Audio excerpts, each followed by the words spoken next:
در صحیح بخاری حدیث شماره 17 و صحیح مسلم حدیث شماره 128 از انس رضی الله تعالی عنه روایت است که پیامبر صلی الله علیه و آله و سلم فرمودند: محبت و دوست داشتن انصار نشانه ایمان است و کینه و بغض با انصار نشانه منافقی است.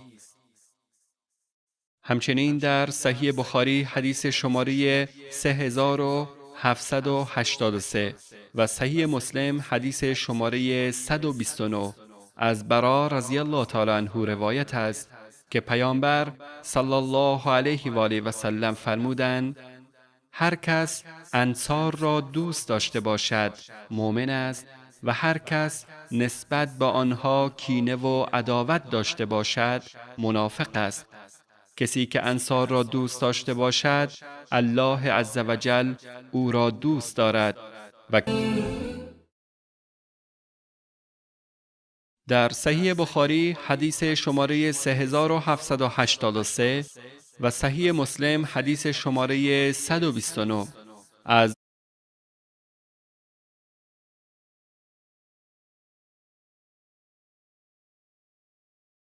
ابو هریره رضی الله تعالی عنه روایت است که از پیامبر صلی الله علیه و آله و سلم سوال شد: چه عملی از همه اعمال برتر و با ثوابتر است؟ فرمودند: ایمان به الله عزوجل و پیامبر او از تمام اعمال برتر و با ثوابتر است. باز پرسیده شد: بعد از ایمان به الله عزوجل و پیامبر او چه عملی از همه برتر است؟ فرمودند: جهاد در راه الله عزوجل. پرسیده شد: بعد از جهاد چه عملی از همه برتر است؟ فرمودند: حجی که مورد قبول الله عزوجل باشد. حج مبرور یا حجی که مورد قبول الله عزوجل باشد آن است که با مال حلال و نیت خالص و بدون ریا و بدور از گناه و اذیت و آزار دیگران انجام گیرد.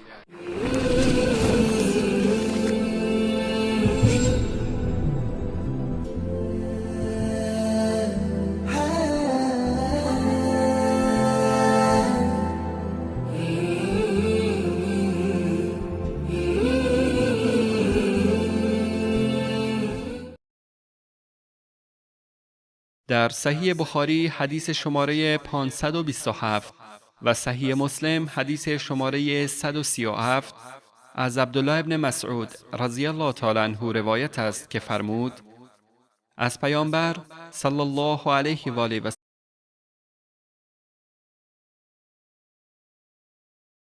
سلم پرسیدم: چه عملی به نزد الله عزوجل از سایر اعمال محبوب تر است؟ پیامبر صلی الله علیه و آله و سلم فرمودند: خواندن نماز در وقت خودش. گفتم: بعد از انجام نماز در وقت خود چه عملی بهتر است؟ فرمودند: نیکی و خدمت در حق پدر و مادر. گفتم: پس از آن چه عملی بهتر است؟ فرمودند: جهاد در راه الله عزوجل. ابن مسعود رضی الله تعالی عنه افزود: پیامبر صلی الله علیه و آله و سلم این جوابها را به من دادند. اگر سؤال بیشتری می کردم باز جواب بیشتری می دادند.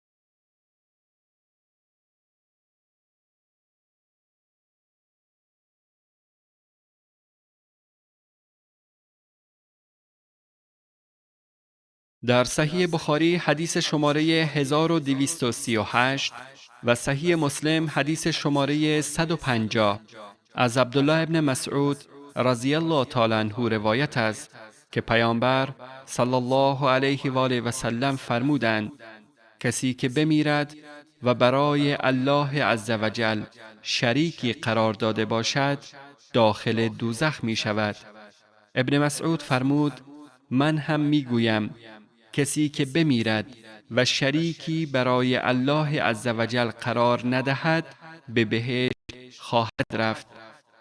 چون ابن مسعود قسمت آخر حدیث را از پیامبر صلی الله علیه و آله و سلم نشنیده یا شنیده است ولی آن را حفظ نکرده است، آن را به پیامبر صلی الله علیه و آله و سلم نسبت نداده و به عنوان استنباط و اجتهاد فرمود من میگویم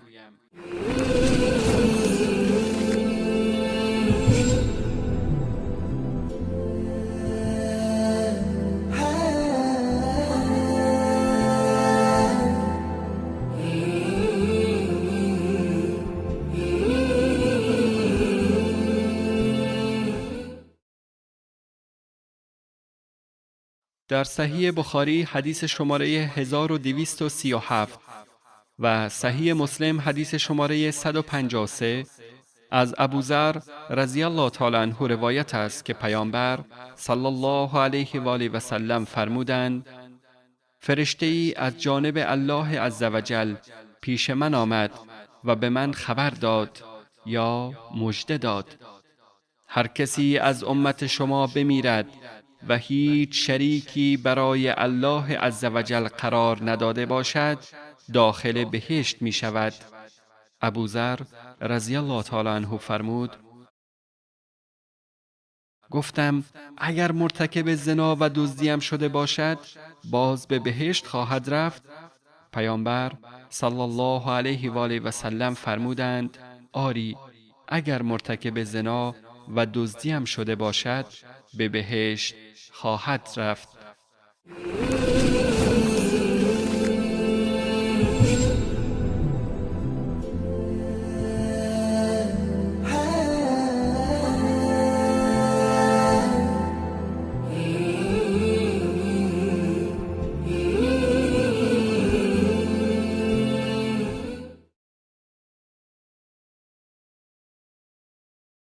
از ابوذر رضی الله تعالی عنه روایت است که فرمود به حضور پیامبر صلی الله علیه و آله و سلم رفتم دیدم لباس سفیدی را پوشیده و خوابیدند و بعد از مدتی به خدمتشان آمدم بیدار شده بودند پیامبر صلی الله علیه و آله و سلم فرمودند هر کسی که کلمه لا اله الا الله را بگوید و به وحدانیت الله عزوجل ایمان داشته باشد و بر همین عقیده بمیرد داخل بهشت خواهد شد.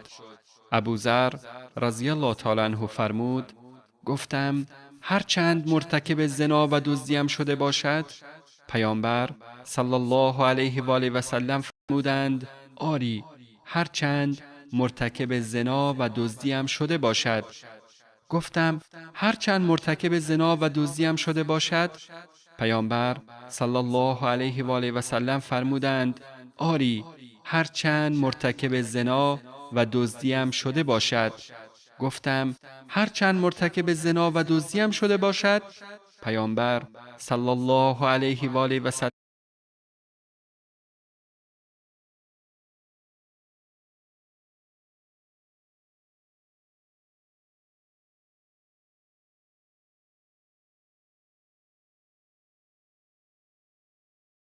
سلم فرمودند به خلاف میل و خواسته ابوذر هرچند زنا و دزدیم کرده باشد. و هرگاه ابوذر رضی الله تعالی عنه این حدیث را روایت می کرد می فرمود به خلاف میل و خواسته ابوذر.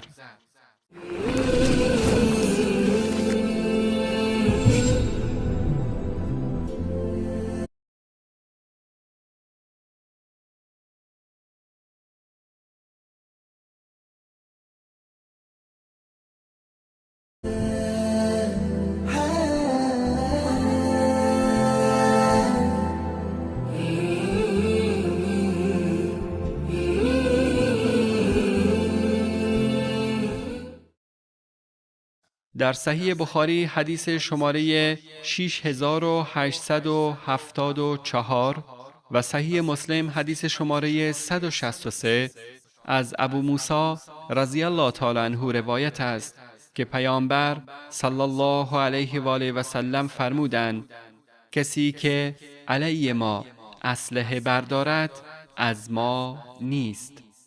از این حدیث شریف به روشنی استنباط می شود کسانی که با دست یا زبان و قلم علیه اسلام اقدام می نمایند و در تضعیف دین می کوشند در حقیقت مسلمان نیستند، بلکه از دشمنان اسلام می باشند، هرچند به ظاهر خود را مسلمان معرفی کنند.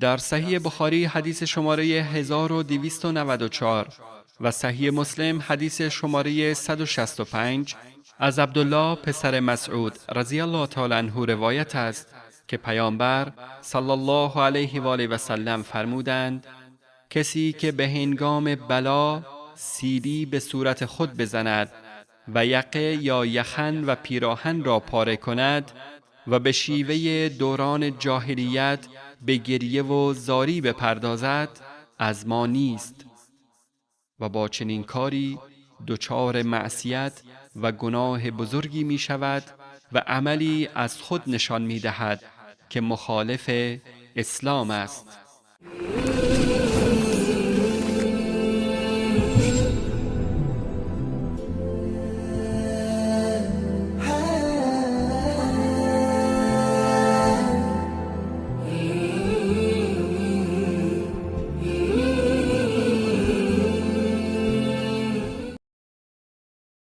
در صحیح بخاری حدیث شماره 6054 و صحیح مسلم حدیث شماره 169 از حذیفه رضی الله تعالی عنه روایت است که پیامبر صلی الله علیه و آله و سلم فرمودند نمام و سخنچین داخل بهشت نمی شود. رسول اکرم صلی الله علیه و آله و سلم با این فرموده کمال نفرت و بیزاری خود را نسبت به افراد نمام و سخنچین نشان دادند، چون در حقیقت اکثر عداوت‌ها و دشمنی‌ها در اثر نمامی و سخنچینی به وجود می آید. نمامی یا سخنچینی جزو گناهان کبیره است و کسی که به این صفت بد عادت کند و آن را حلال بداند کافر است، ولی اگر با اعتقاد به حرام بودن آن مرتکب نمامی می شود فاسق می گردد و هیچگاه مانند انسانهای مخلص از نعمت بهشت بهره فراوانی نخواهد داشت.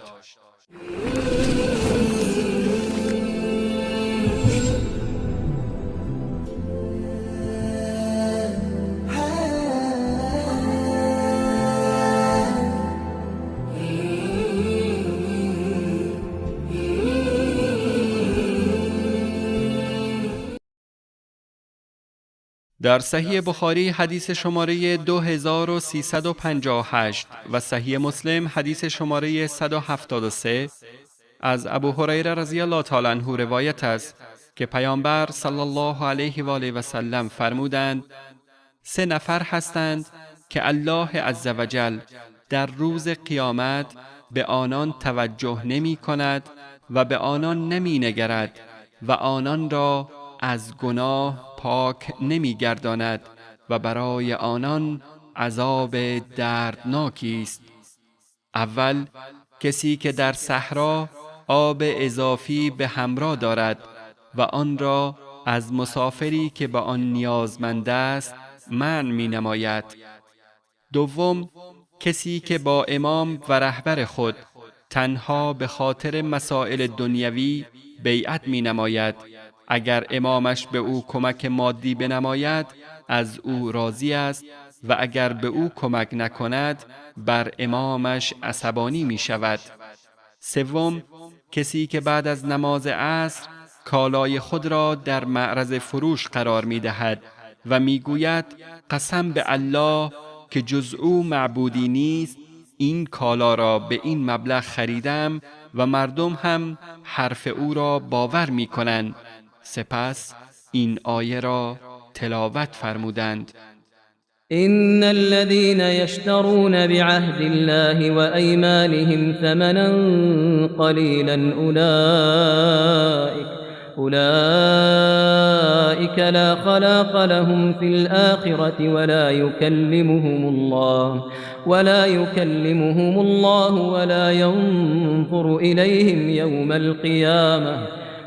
ينظر إليهم يوم القيامة ولا يزكيهم ولهم عذاب أليم. کسانی که پیمان الهی و سوگندهای خود را به نام مقدس او با بهای کمی معامله می کنند، بهره‌ای در آخرت نخواهند داشت و الله عزوجل با آنان سخن نمی گوید و به آنان در قیامت نمی نگرد و آنان را از گناه پاک نمی گرداند و عذاب دردناکی برای آنهاست.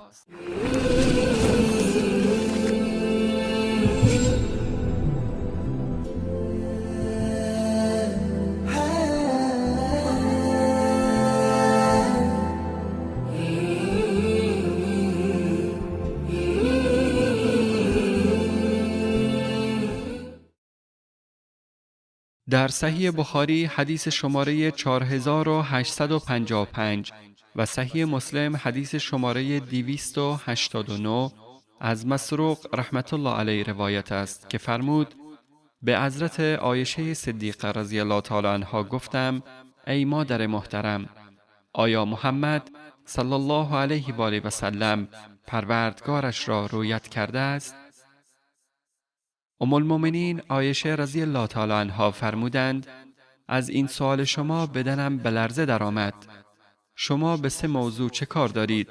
هر کس در مورد آنها با شما صحبت کند حتما دروغ میگوید.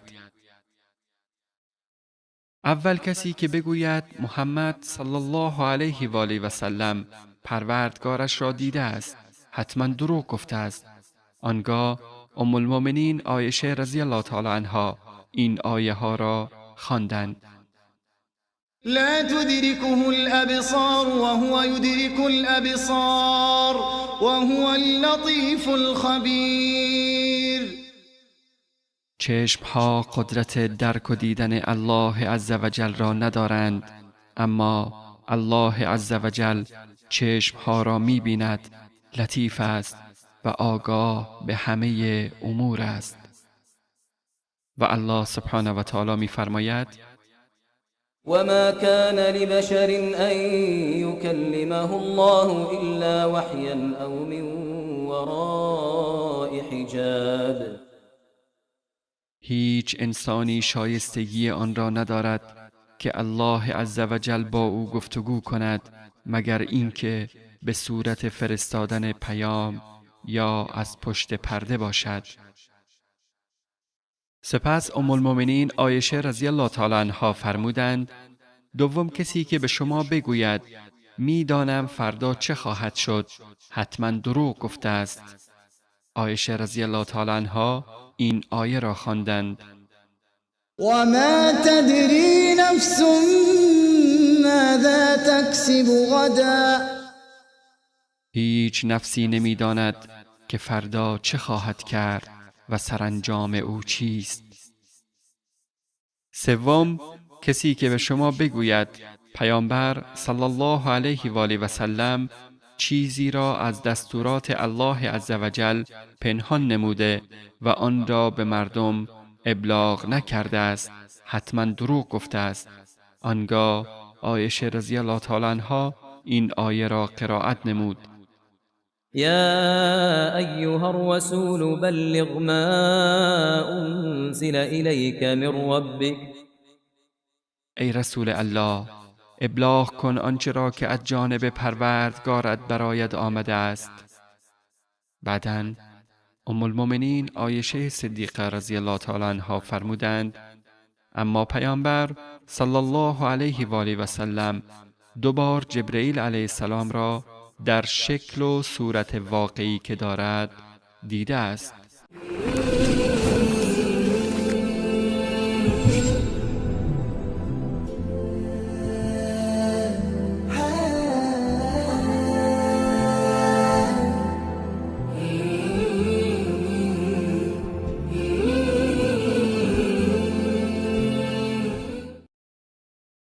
آخرین نفری که از دوزخ بیرون می آید.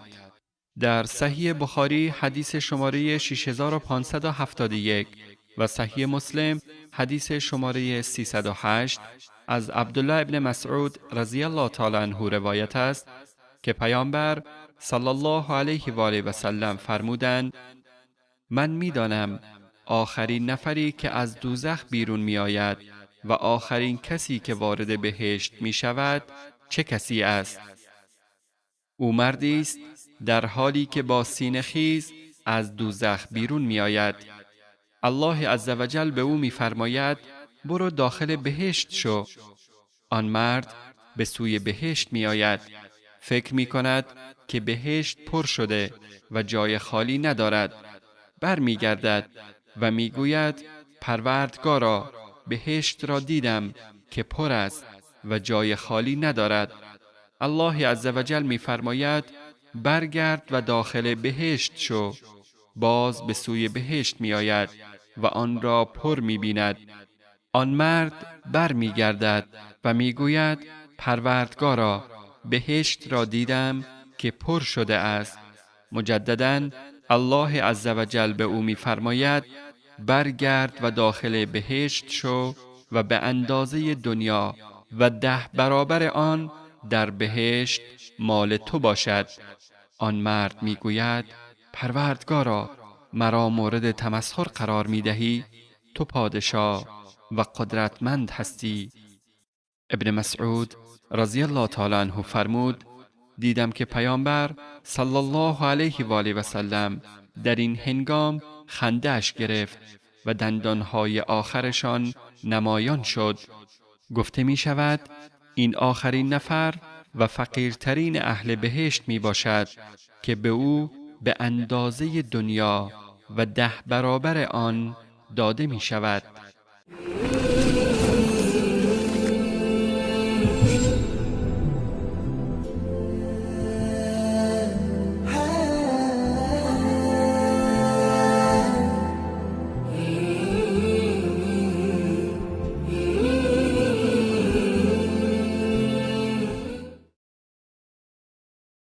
شفاعت عظما به پیامبر ما صلی الله علیه و آله و سلم شود. در صحیح بخاری حدیث شماره 4476 و صحیح از انس ابن مالک رضی الله تعالی عنه روایت است که پیامبر صلی الله علیه و آله و سلم فرمودند مردم در روز قیامت جمع می شوند می گویند کاش کسی را نزد الله عزوجل شفیع قرار می دادیم تا شاید ما را در این مکان سخت و دشوار نجات بخشد. به نزد آدم علیه السلام می روند می گویند تو کسی هستی که الله عزوجل با دست قدرت خود تو را به وجود آورده و روح خود را در تو دمیده است و به فرشتگان دستور سجده داد و آنها به تو سجده کردند. پس در پیشگاه الله عزوجل برای ما شفاعت و خواهش کن تا ما را از این جای دشوار نجات بخشد. آدم علیه السلام می فرماید من قدرت این کار را ندارم. خطایی را که در بهشت به واسطه خوردن از میوه درخت ممنوع انجام داده بود به یاد می آورد و می فرماید نزد نوح علیه السلام که اولین فرستاده الله عزوجل است بروید. مردم به نزد نوح علیه السلام می آیند. نوح هم می فرماید من شایستگی این کار را ندارم و خطای خود دعای هلاک و نابودی قومش را به یاد آورده و به این علت از شفاعت در پیشگاه الله عزوجل شرم می کند و می فرماید پیش ابراهیم علیه السلام بروید. او کسی است که الله عزوجل او را به عنوان دوست خالص خود انتخاب کرده است. پیش ابراهیم علیه السلام می آیند. او نیز می فرماید من اهل این کار نیستم و خطای خود را که از او پرسیدند تو این بت‌ها را شکسته ای؟ گفت خیر، بلکه بت بزرگ آنها را شکسته هست به یاد می آورد و از شفاعت خودداری می کند و می فرماید پیش موسی علیه السلام بروید، چون او کسی است که الله عزوجل با او سخن گفته است.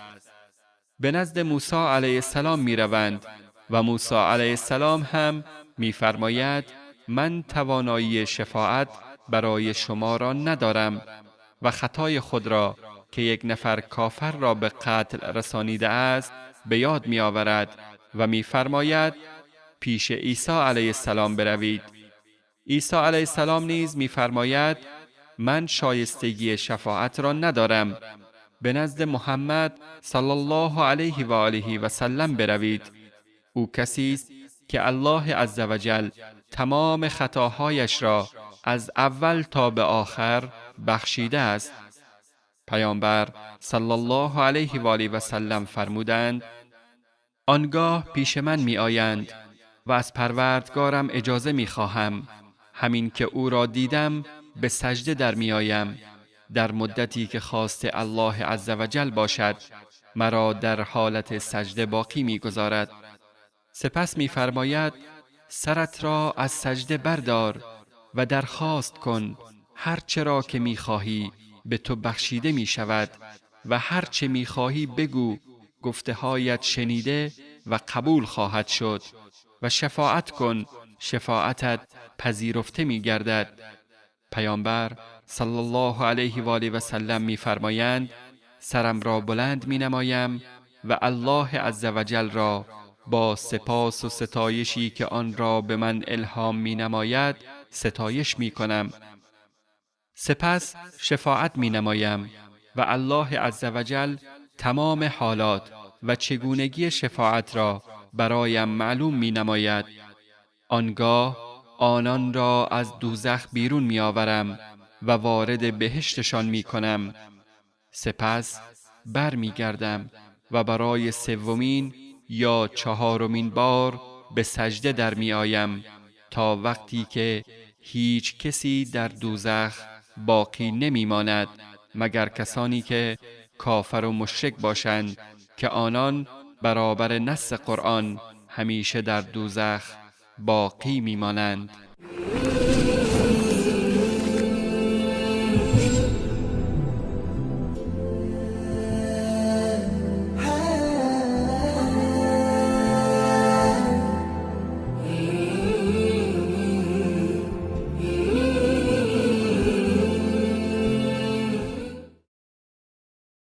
در صحیح بخاری حدیث شماره 6304 و صحیح مسلم حدیث شماره 334 از انس رضی الله تعالی عنه روایت است که پیامبر صلی الله علیه و آله و سلم فرمودند هر پیغمبری یک تقاضایی از الله عزوجل نموده است و یا فرمودند هر پیغمبری حق یک دعای مستجاب را دارد که همه پیامبران دیگر این دعا را کردند و از جانب الله عزوجل مورد استجابت قرار گرفته است، ولی من این دعای خود را در دنیا نکردم و آن را برای شفاعت امتم در روز قیامت نگه داشته‌ام.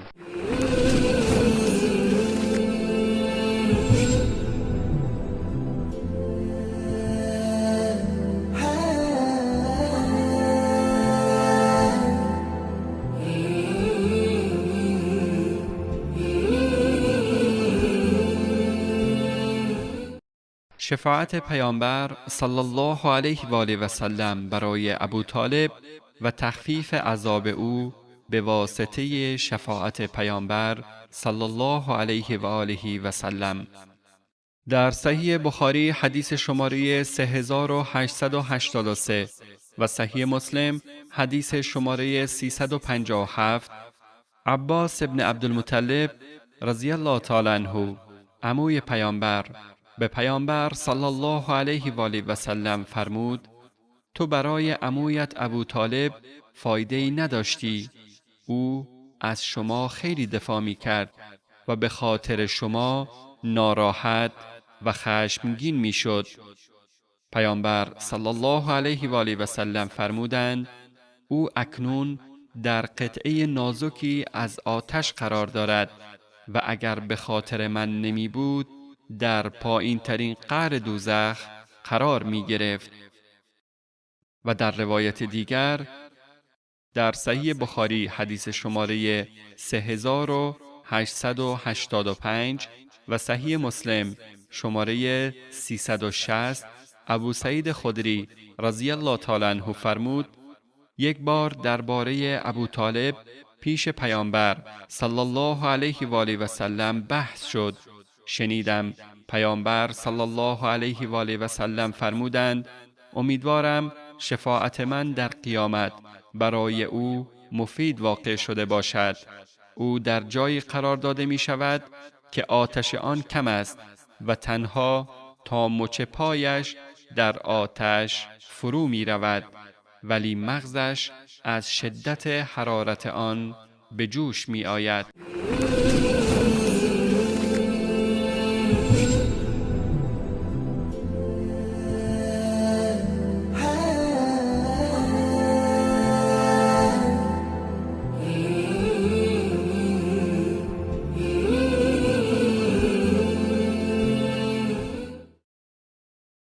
کم عذابترین اهل دوزخ.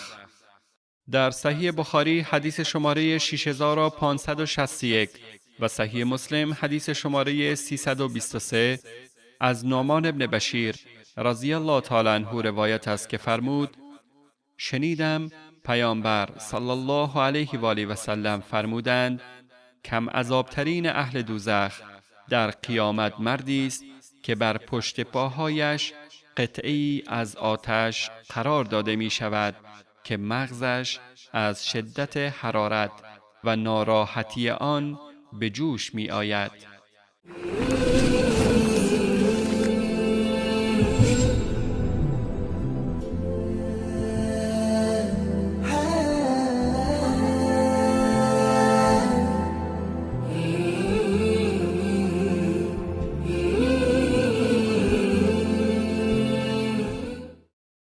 صفت وضوء کامل. در صحیح بخاری حدیث شماره 159 و صحیح مسلم حدیث شماره 4 از حمران رضی الله تعالی عنه روایت است که او عثمان ابن عفان رضی الله تعالی عنه را دید که ظرف پرآبی را خواست. آنگاه 3 دفع آب را بر روی 2 کف دستهایش ریخت و آنها را شست. پس از تمیز کردن آنها دست راستش را در ظرف آب فرو برد و با آب آن دهن و بینی خود را شست. سپس 3 بار صورتش را شست و دستهایش را تا آرنج 3 بار شست. سپس سرش را مسح نمود و بعد از مسح سر پاهایش را با قوزک یا شتالنگ، استخوان برجسته‌ای که در ابتدای ساق و انتهای پشت پا قرار دارد شستشو داد.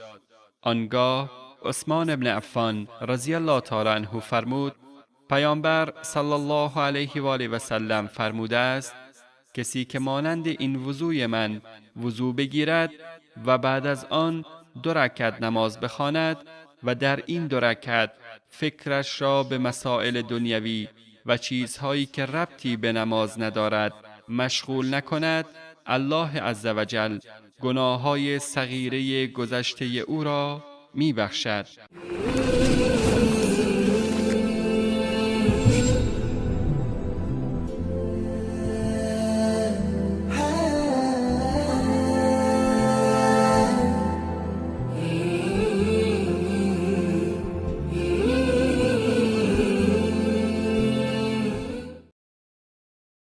طرد شیطان با وضو گرفتن. در صحیح بخاری حدیث شماره 3295 از ابو هریره رضی الله تعالی عنه روایت است که پیامبر صلی الله علیه و آله و سلم فرمودند: هرگاه یکی از شما از خواب بیدار شد و وضو گرفت 3 بار بینی خود را بشوید، چون شیطان شبها در قسمت بالای بینی او می نشیند.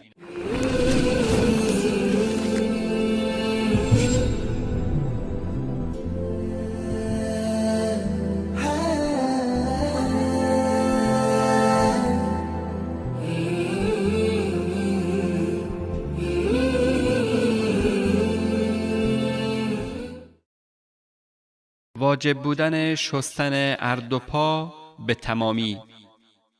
در صحیح بخاری حدیث شماره 60 و صحیح مسلم حدیث شماره 27 از عبدالله ابن عمرو رضی الله تعالی عنهما روایت است که فرمود: در سفری که با رسول الله صلی الله علیه و آله و سلم بودیم از ما عقب افتادند و هنگامی که به ما رسیدند وقت نماز رسیده بود و ما با عجله وضو می گرفتیم و پاهایمان را مسح می کردیم.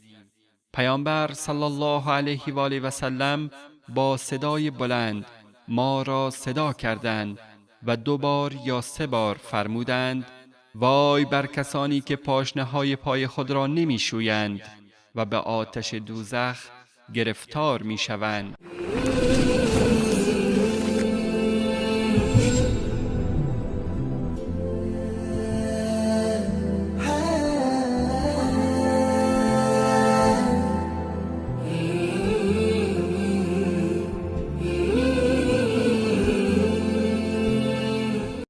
نورانی بودن سر و بازو و ساقهای مؤمن در قیامت بر اثر وضو.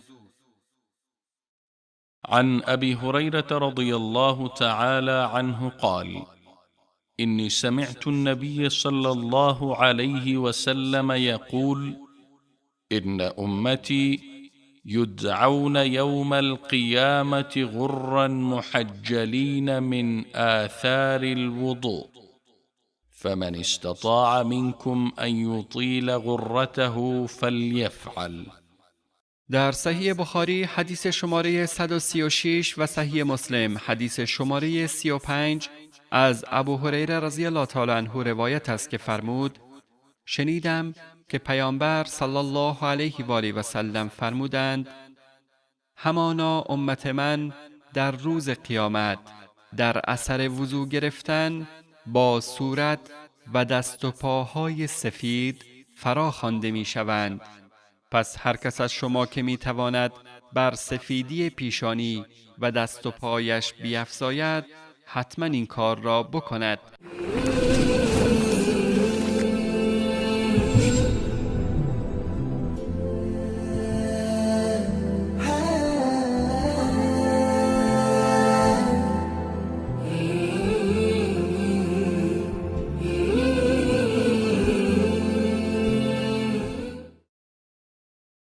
صفات و اخلاقی که جزو فطرت و برنامه همه پیامبران بودند. در صحیح بخاری حدیث شماره 5889 و صحیح مسلم حدیث شماره 49 از ابو هریره رضی الله تعالی عنه روایت است که پیامبر صلی الله علیه و آله و سلم فرمودند: 5 چیز جزو فطرت و سرشت پاک انسانند و جزو برنامه همه پیامبران علیهم السلام بودند. اول ختنه کردن، دوم تراشیدن موهای زائدی که در جلو و عقب می روید، سوم تراشیدن و از بین بردن موهای زیر بغل، چهارم گرفتن ناخنها، پنجم کوتاه کردن سیبیل یا برود.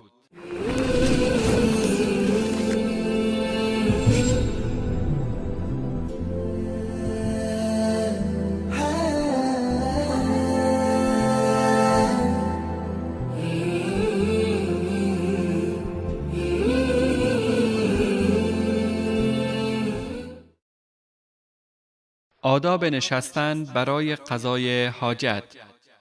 در صحیح بخاری حدیث شماره 394 و صحیح مسلم حدیث شماره 59 از ابو ایوب انصاری رضی الله تعالی عنه روایت است که پیامبر صلی الله علیه و آله و سلم فرمودند به هنگام قضای حاجت رو به قبله یا پشت به قبله ننشینید، بلکه رو به شرق یا غرب بنشینید. ابو ایوب رضی الله تعالی عنه فرمود به شام رفتیم، دیدیم که توالت ها یا بیت الخلاها در آنجا رو به قبله ساخته شدند. ما خود را به طرف شرق یا غرب مایل می ساختیم و از الله عزوجل می خواستیم ما را مورد عفو و بخشش قرار دهد.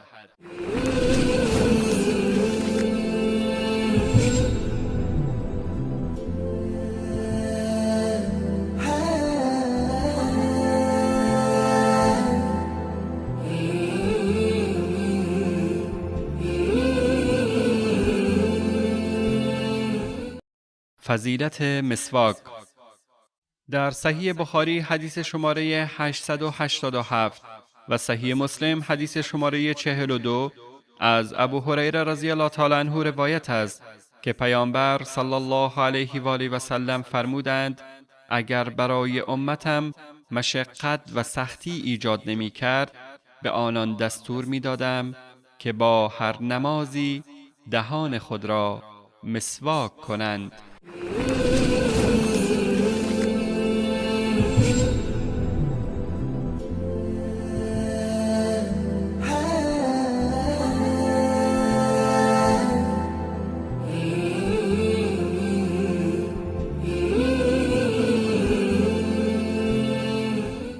آداب روزمره مسلمان.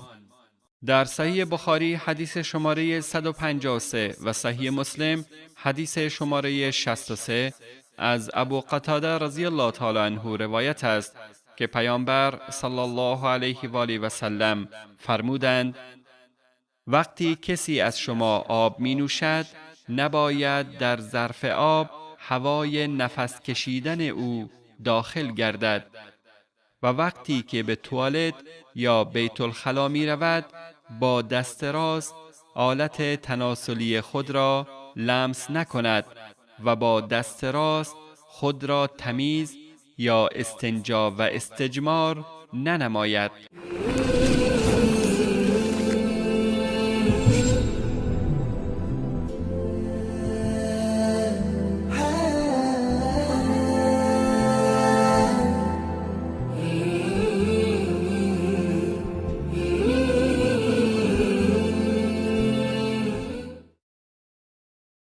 کارهای با ارزش با اعضای راست باید صورت گیرد.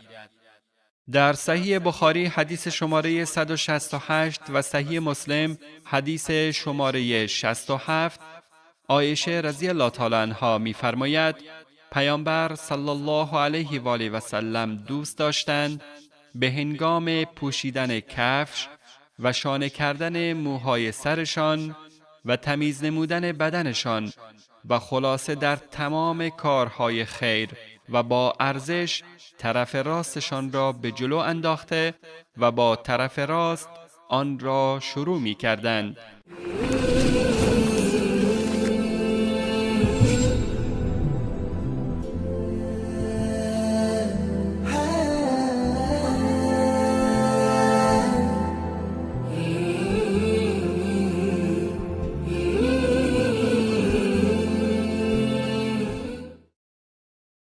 اکرام ریش و مخالفت با مشرکان.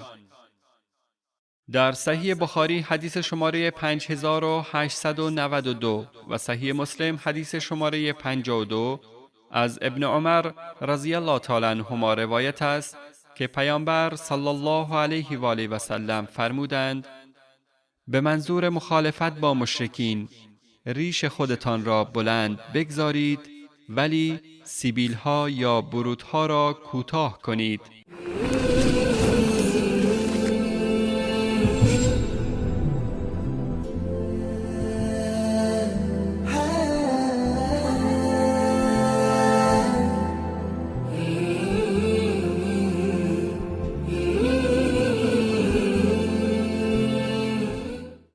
نهی از ادرار کردن در آب راکد و غیر جاری.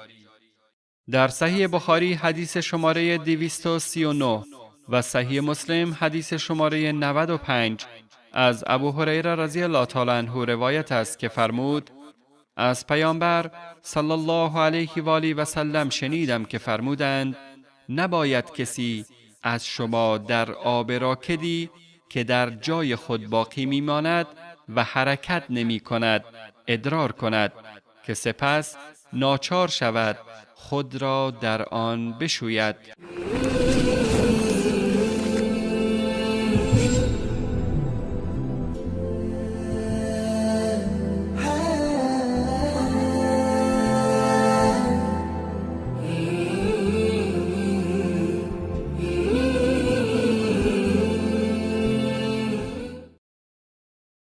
حکم ظرفی که سگ در آن آب می‌خورد یا به آن زبان می‌زند. در صحیح بخاری حدیث شماره 172 و صحیح مسلم حدیث شماره 90 از ابو هریره رضی الله تعالی عنه روایت است که پیامبر صلی الله علیه و آله و سلم فرمودند هرگاه سگی در ظرفی از ظروف شما آب خورد باید 7 بار آن را بشویید. در بعضی روایات فرمودند یکی از این 7 بار باید با خاک باشد.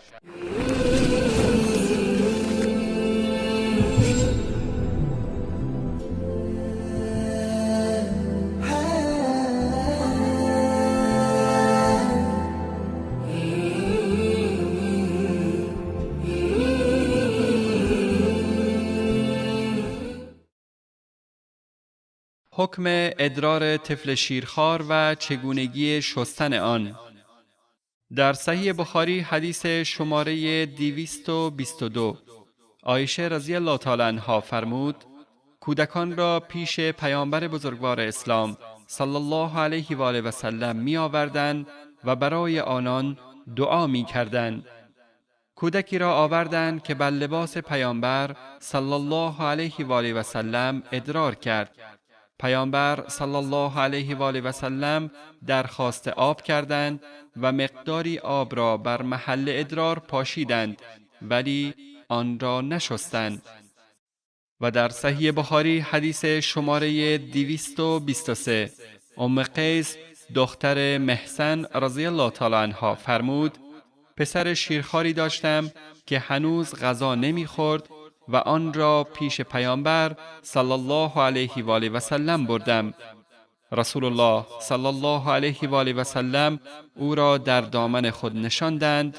آن پسر بر لباسهای پیامبر صلی الله علیه و آله و سلم ادرار کرد. پیامبر صلی الله علیه و آله و سلم درخواست آب نمودند و مقداری آب بر آن پاشیدند و آن را نشستند.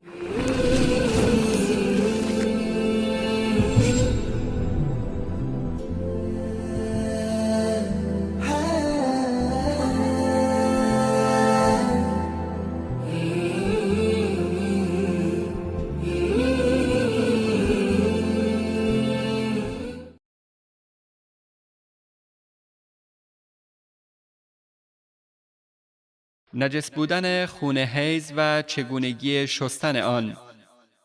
در صحیح بخاری حدیث شماره 227 و صحیح مسلم حدیث شماره 110 اسما رضی الله تعالی عنها فرمود زنی پیش پیامبر صلی الله علیه و آله و سلم آمد و گفت وقتی که لباس به خون حیض آلوده می شود چه کار کنیم؟ پیامبر صلی الله علیه و آله و سلم فرمودند اثر خون منجمد را بتراشید سپس آن را در آب تر نمایید و آن را آبکش کنید و آب بر روی آن بریزید آنگاه تمیز می شود و با آن نماز بخوانید.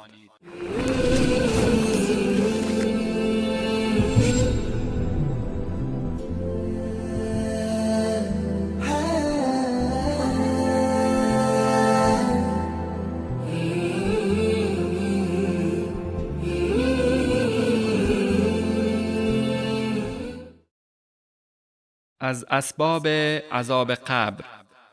در صحیح بخاری حدیث شماره 218 و صحیح مسلم حدیث شماره 111 از ابن عباس رضی الله تعالی عنهما روایت است که فرمود پیامبر صلی الله علیه و آله و سلم از کنار دو قبر گذشتند و فرمودند این دو نفر عذاب داده می شوند در حالی که به گمان خود مرتکب گناه کبیره نشده بودند، ولی یکی از آنان به هنگام قضای حاجت مجرای ادرارش را خالی و تمیز نمی کرد. وقتی که بلند می شد مقداری از ادرارش باقی می ماند و بدن و لباسهایش را نجس و کثیف می نمود و این گناه هرچند به نظر او چیزی نبود ولی گناهی است بزرگ و موجب عذاب او می باشد. و نفر دومی کسی بود که سخنچینی می کرد، سخن اشخاص را به منظور فتنه انگیزی پیش اشخاص دیگری می برد و گمان می کرد که گناه مهمی مرتکب نشده است، در حالی که سخنچینی یکی از گناهان کبیره است. سپس پیامبر صلی الله علیه و آله و سلم یک شاخه تر درخت خرما را گرفته و آن را دو نیم کردند و بر هر یک از آن دو قبر نصف شاخه را نشانده و غرس نمودند. اصحاب گفتند ای رسول الله، چرا این شاخه ها را بر این قبرها قرار دادید؟ پیامبر صلی الله علیه و آله و سلم فرمودند امیدوارم تا وقت خشک شدن این شاخه ها الله عزوجل عذابشان را تخفیف نماید.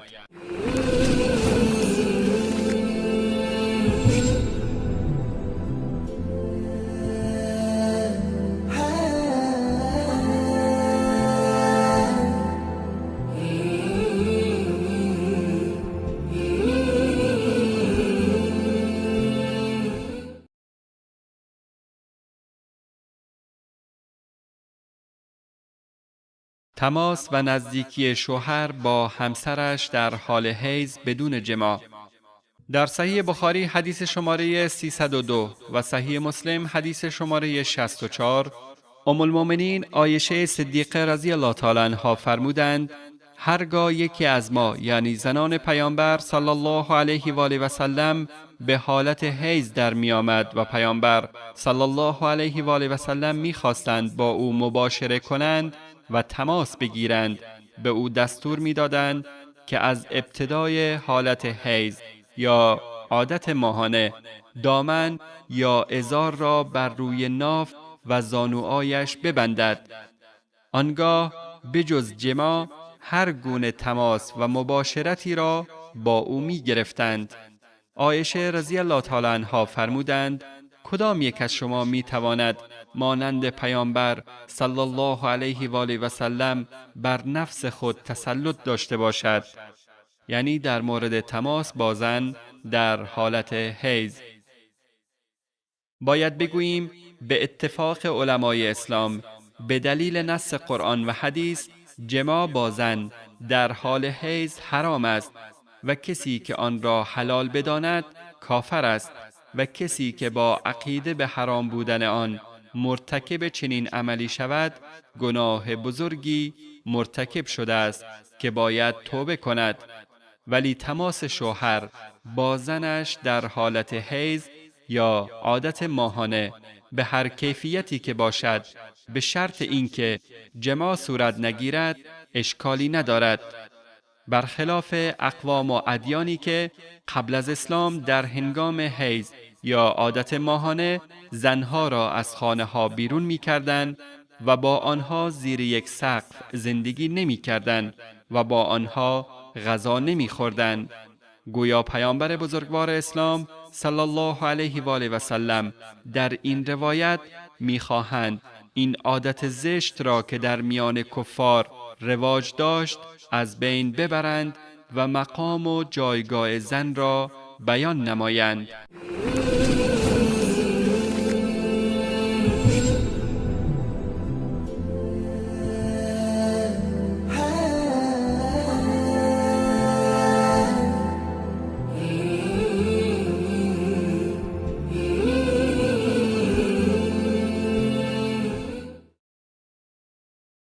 خوابیدن با زن حائضه در یک رخت خواب. در صحیح بخاری حدیث شماره 298 و صحیح مسلم حدیث شماره 296 ام سلمه رضی الله تعالی عنها همسر پیامبر بزرگوار اسلام صلی الله علیه و آله و سلم فرمودند: روزی که با پیامبر صلی الله علیه و آله و سلم در زیر روپوش مخملی خوابیده بودیم، به حالت حیض در آمدم. به آرامی از پیامبر صلی الله علیه و آله و سلم دور شدم و رفتم لباسهای مخصوص عادت ماهانه را پوشیدم. پیامبر صلی الله علیه و آله و سلم پرسیدند: آیا به حیض در آمده ای؟ گفتم بله. پیامبر صلی الله علیه و آله و سلم مرا دعوت کردند و مجدداً با ایشان در زیر همان روپوش خوابیدیم.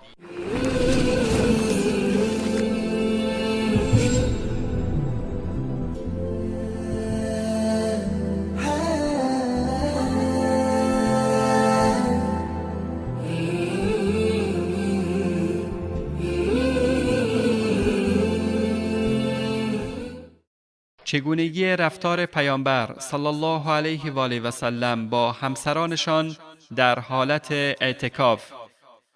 در صحیح بخاری حدیث شماره 2029 و صحیح مسلم حدیث شماره 297 ام المؤمنین عایشه صدیقه رضی الله تعالی عنها همسر پیامبر صلی الله علیه و آله و سلم فرمودند: رسول الله صلی الله علیه و آله و سلم وقتی که در مسجد اعتکاف می نمودند، سرشان را به طرف من که در داخل حجره هم بودم می آوردند و آن را شانه می کردم. رسول الله صلی الله علیه و آله و سلم به هنگام اعتکاف از مسجد خارج نمی شدند و وارد منزل نمی گردیدند مگر اینکه کاری داشته باشند.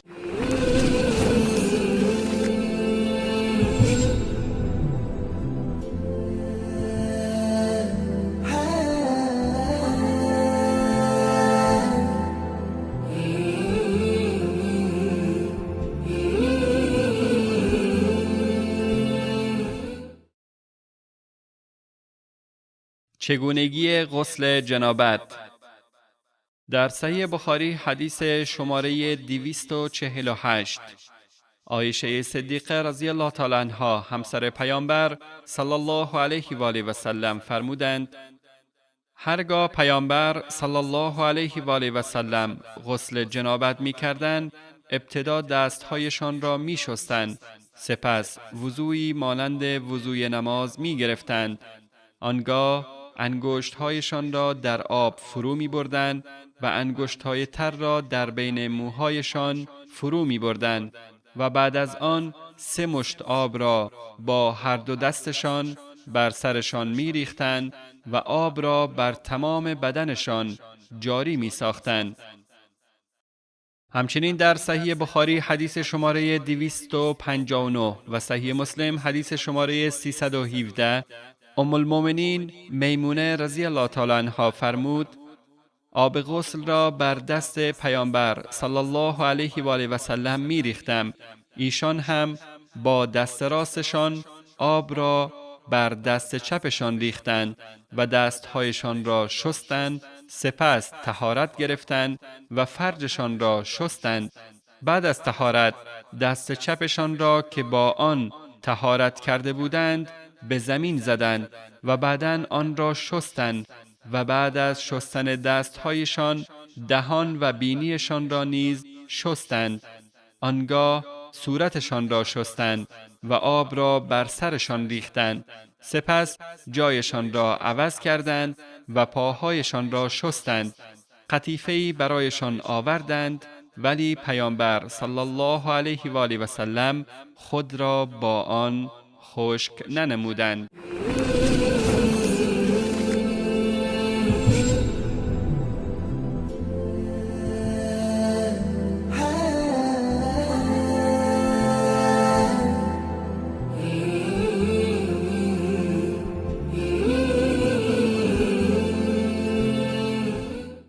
نماز و روزه بانوان در هنگام عادت ماهانه.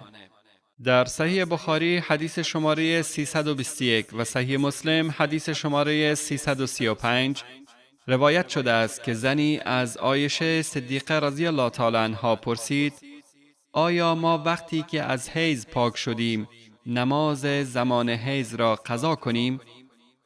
ام المؤمنین عایشه رضی الله تعالی عنها به او فرمودند: مگر شما اهل حرورا هستید؟ حرورا دهی بود در 2 مایلی کوفه که خوارج در آن جمع شده بودند. جماعتی از خوارج به خلاف اجماع مسلمانان عقیده داشتند که قضای نماز حیض بر زن واجب است و ام المؤمنین عایشه صدیقه رضی الله تعالی عنها به عنوان انکار این عقیده می فرماید: مگر شما اهل حرورا می باشید که این حرف را می زنید؟ عایشه صدیقه رضی الله تعالی عنها فرمودند: ما که با پیامبر صلی الله علیه و آله و سلم بودیم به حالت حیض در می آمدیم و ایشان از وضع ما آگاه بودند، به ما دستور نمی دادند که نماز زمان حیض را قضا کنیم، بنابراین قضای آن واجب نیست. یا اینکه ام المؤمنین عایشه صدیقه رضی الله تعالی عنها فرمودند: نماز زمان حیض را قضا نمی کردیم.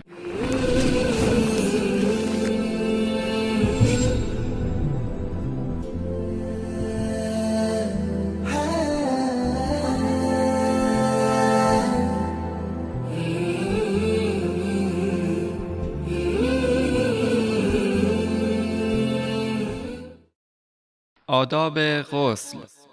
در صحیح بخاری حدیث شماره 6158 و صحیح مسلم حدیث شماره 336 ام هانی دختر ابو طالب رضی الله تعالی عنها فرمود: در سال فتح مکه پیش پیامبر صلی الله علیه و آله و سلم رفتم، دیدم که غسل می کنند و دخترشان فاطمه رضی الله تعالی عنها پارچه ای را به عنوان پرده قرار داده و پیامبر صلی الله علیه و آله و سلم را از نظر دیگران پنهان کرده است.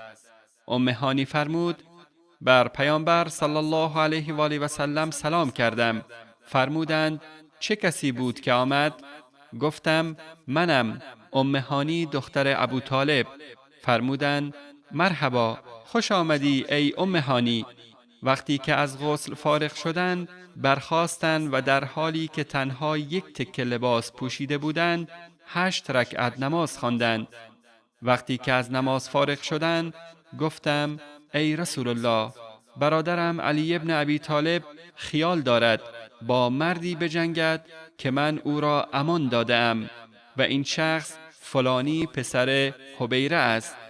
پیامبر صلی الله علیه و آله و سلم فرمودند: ای ام هانی، ما به کسی که تو به او امان داده باشی امان می دهیم. ام هانی فرمودند: این 8 رکعت نمازی که پیامبر صلی الله علیه و آله و سلم آن را خواندند نماز ضحی بود.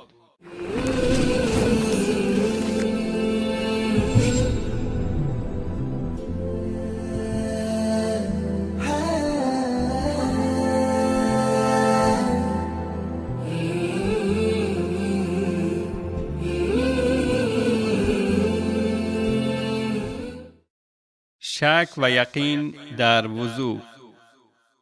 در صحیح بخاری حدیث شماره 137 و صحیح مسلم حدیث شماره 361 از عبدالله ابن زید ابن عاصم انصاری رضی الله تعالی عنه روایت است که مردی به نزد پیامبر صلی الله علیه و آله و سلم شکایت کرد که به هنگام نماز خیال می کند که چیزی از او خارج می شود.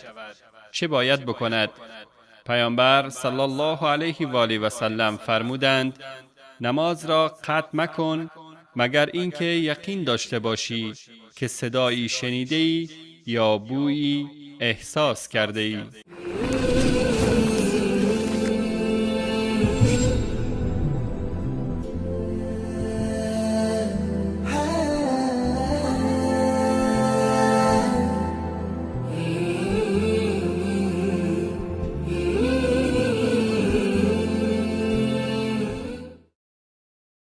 پاک شدن پوست مردار به وسیله دباغی.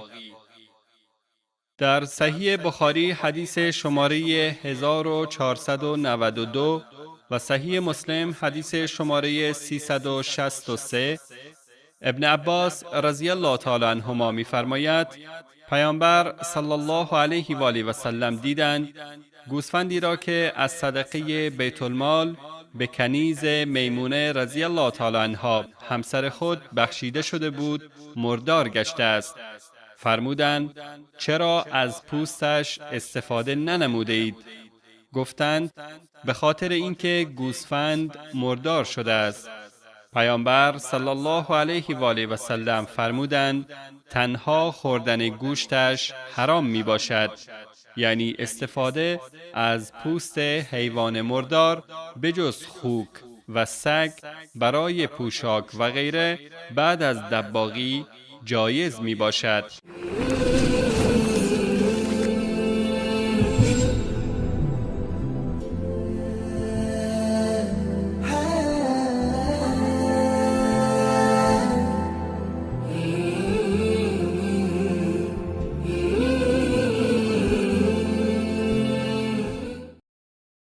نزول آیت تیمم.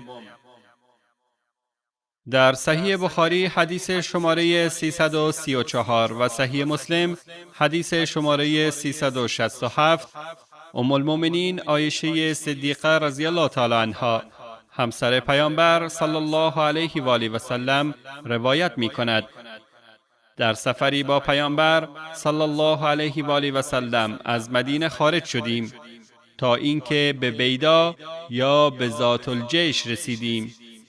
گردنبندی که داشتم از گردنم افتاده بود.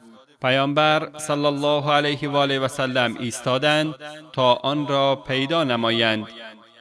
مردم هم با پیامبر صلی الله علیه و آله و سلم ایستادند و در آن محل آب هم وجود نداشت. مردم پیش ابوبکر صدیق رضی الله تعالی عنه پدر عایشه رضی الله تعالی عنها رفتند. گفتند مگر نمی بینی که عایشه چه کاری کرده است؟ پیامبر صلی الله علیه و آله و سلم را متوقف ساخته در حالی که مردم نه بر چشمه آبی قرار دارند و نه آبی همراه دارند. ابوبکر رضی الله تعالی عنه به سوی من آمد در حالی که پیامبر صلی الله علیه و آله و سلم سرشان را بر ران من نهاده و خوابیده بودند و فرمود چرا پیامبر صلی الله علیه و آله و سلم و مردم را در اینجا حبس کرده ای؟ نمیدانی که مردم نه بر آب نزدیکند و نه آبی همراه دارند؟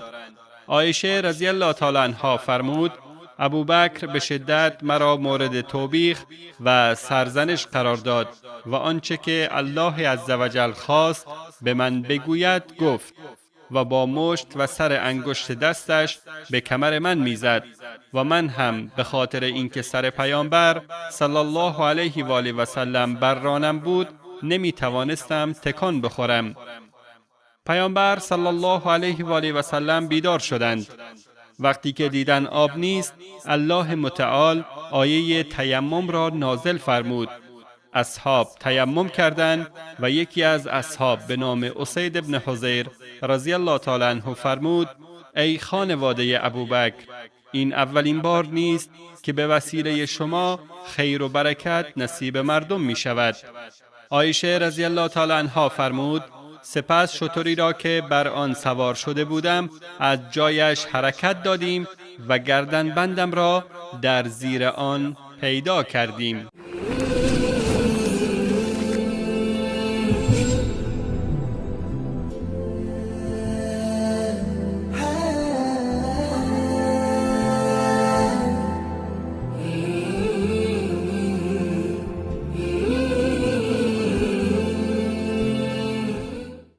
چگونگی تیمم. در صحیح بخاری حدیث شماره 347 و صحیح مسلم حدیث شماره 368 عمار رحمه الله از شقیق رحمه الله نقل می کند که فرمود با عبدالله ابن مسعود رضی الله تعالی عنه و ابو موسی اشعری رضی الله تعالی عنه نشسته بودیم. ابو موسی به عبدالله فرمود: اگر مردی جنابت داشته باشد و مدت 1 ماه آب برای غسل پیدا نکند، آیا نمیتواند تیمم کند و نماز بخواند؟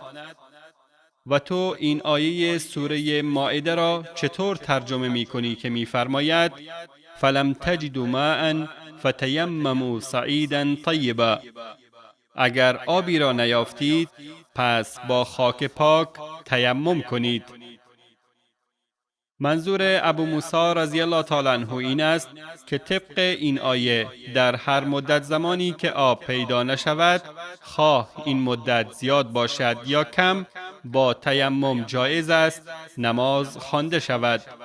عبدالله رضی الله تعالی عنه در جواب فرمود: اگر چنین اجازه‌ای به مردم داده شود، به هنگام سرد شدن هوا و آب ممکن است به جای وضو از تیمم استفاده کنند.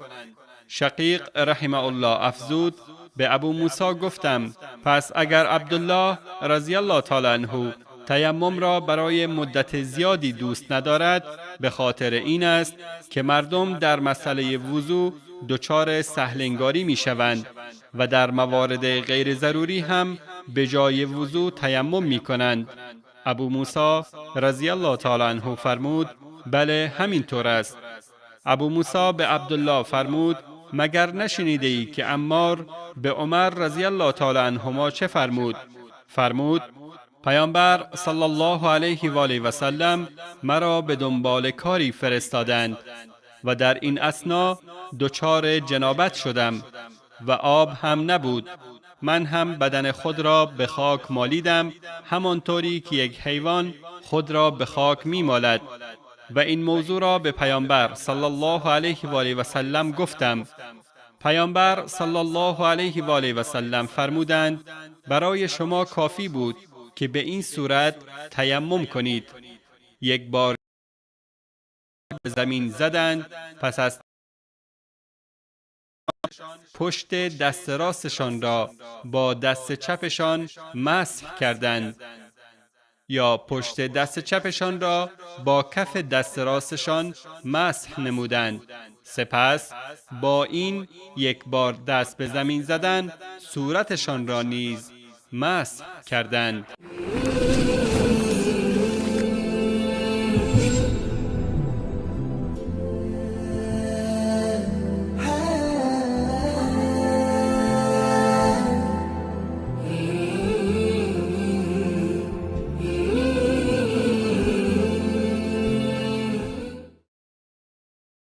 مسلمان نجس و پلید نمی گردد.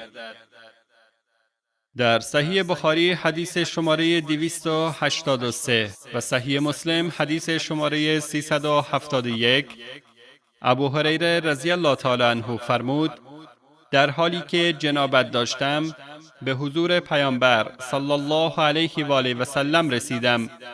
دستم را گرفتند و با ایشان می رفتم تا اینکه پیامبر صلی الله علیه و آله و سلم نشستند و من هم مخفیانه به سوی اقامتگاه خود رفتم و غسل کردم. وقتی که به نزد پیامبر صلی الله علیه و آله و سلم برگشتم، دیدم که هنوز نشستند. فرمودند: کجا بودی ای ابا هریره؟ موضوع را به پیامبر صلی الله علیه و آله و سلم گفتم. با تعجب فرمودند: سبحان الله ای ابو هریره، انسان مؤمن پلید و نجس نمی شود.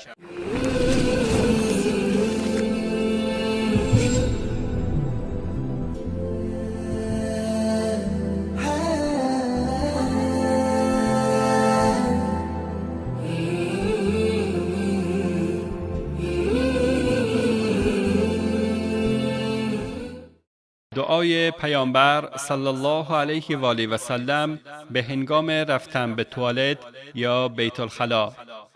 در صحیح بخاری حدیث شماره 142 و صحیح مسلم حدیث شماره 122 انس رضی الله تعالی عنه فرمود: هرگاه پیامبر صلی الله علیه و آله و سلم می‌خواستند به محل قضای حاجت وارد شوند، می‌فرمودند: بارالها به تو پناه می‌آورم از شر شیطان‌های نر و ماده.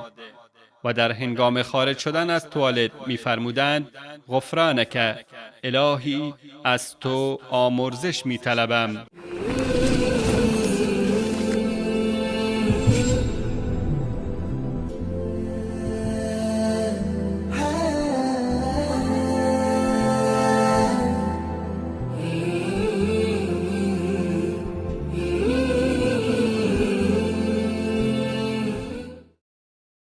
خواب به حالت نشسته موجب نقض وضو نمی شود.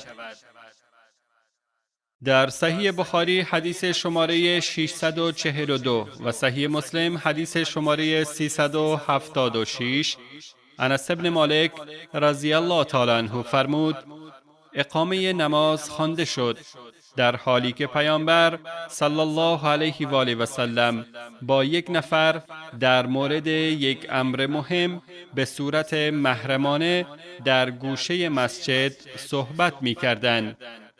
پیامبر صلی الله علیه و آله و سلم برای ادای نماز بلند نشدند تا اینکه مردم را در حالت نشسته خواب برده بود.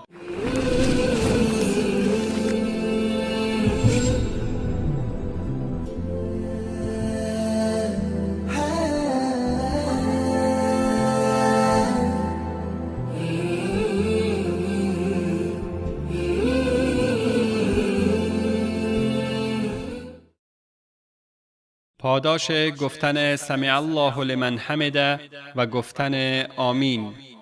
در صحیح بخاری حدیث شماره 796 و صحیح مسلم حدیث شماره 409 ابو هریره رضی الله تعالی عنه روایت می کند که پیامبر صلی الله علیه و آله و سلم فرمودند هرگاه امام در نماز جماعت گفت سمع الله لمن حمده، شما هم بگویید اللهم ربنا ولک الحمد.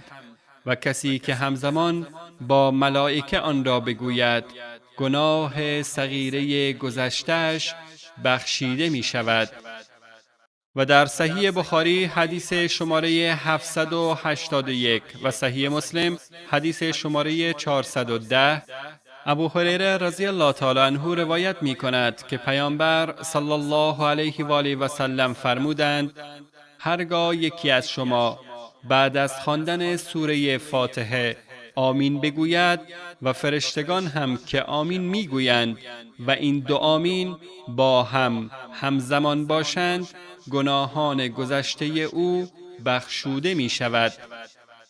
و در صحیح بخاری حدیث شماره 782 و صحیح مسلم حدیث شماره 409 ابو هریره رضی الله تعالی عنه روایت می کند که پیامبر صلی الله علیه و آله و سلم فرمودند هرگاه امام در نماز گفت غیر المغضوب علیهم ولا الضالین، شما مقتدیان هم بگویید آمین، چون هر کسی همزمان با فرشتگان این کلمه را بگوید گناه صغیره گذشته‌اش بخشوده می شود.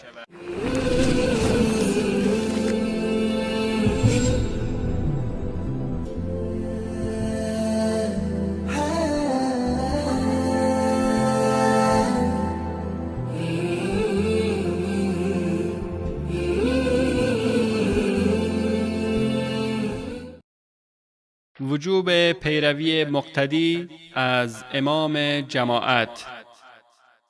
در صحیح بخاری حدیث شماره 689 و صحیح مسلم حدیث شماره 411 انس بن مالک رضی الله تعالی عنه روایت می کند که پیامبر صلی الله علیه و آله و سلم از اسبشان بر زمین افتادند و طرف راستشان زخمی شد. ما به عنوان عیادت به خدمتشان رفتیم. وقت نماز فرا رسید، ایشان صلی الله علیه و آله و سلم امامت را به حالت نشسته برای ما انجام دادند و ما هم نشسته نماز خواندیم. وقتی که نماز تمام شد فرمودند امام برای این است تا از او پیروی شود. هرگاه امام تکبیر گفت شما هم تکبیر بگویید. وقتی که به رکوع رفت شما هم به رکوع بروید و زمانی که از رکوع بلند شد شما هم بلند شوید و موقعی که سمع الله لمن حمده را گفت شما هم بگویید ربنا ولک الحمد و همین که به سجده رفت شما هم به سجده بروید. لازم به یادآوری است که امام ابو حنیفه و امام شافعی و جمهور سلف رحمهم الله عقیده دارند مأمومی که قدرت ایستادن داشته باشد فقط به صورت ایستاده میتواند به امام نشسته که قادر به ایستادن نیست اقتدا نماید و دلیلشان اقتدای اصحاب رضی الله عنهم اجمعین به پیامبر صلی الله علیه و آله و سلم به هنگام مرض وفاتشان می باشد که رسول الله صلی الله علیه و آله و سلم به حالت نشسته امامت را انجام دادند و اصحاب همه به حالت ایستاده به رسول الله صلی الله علیه و آله و سلم اقتدا نمودند.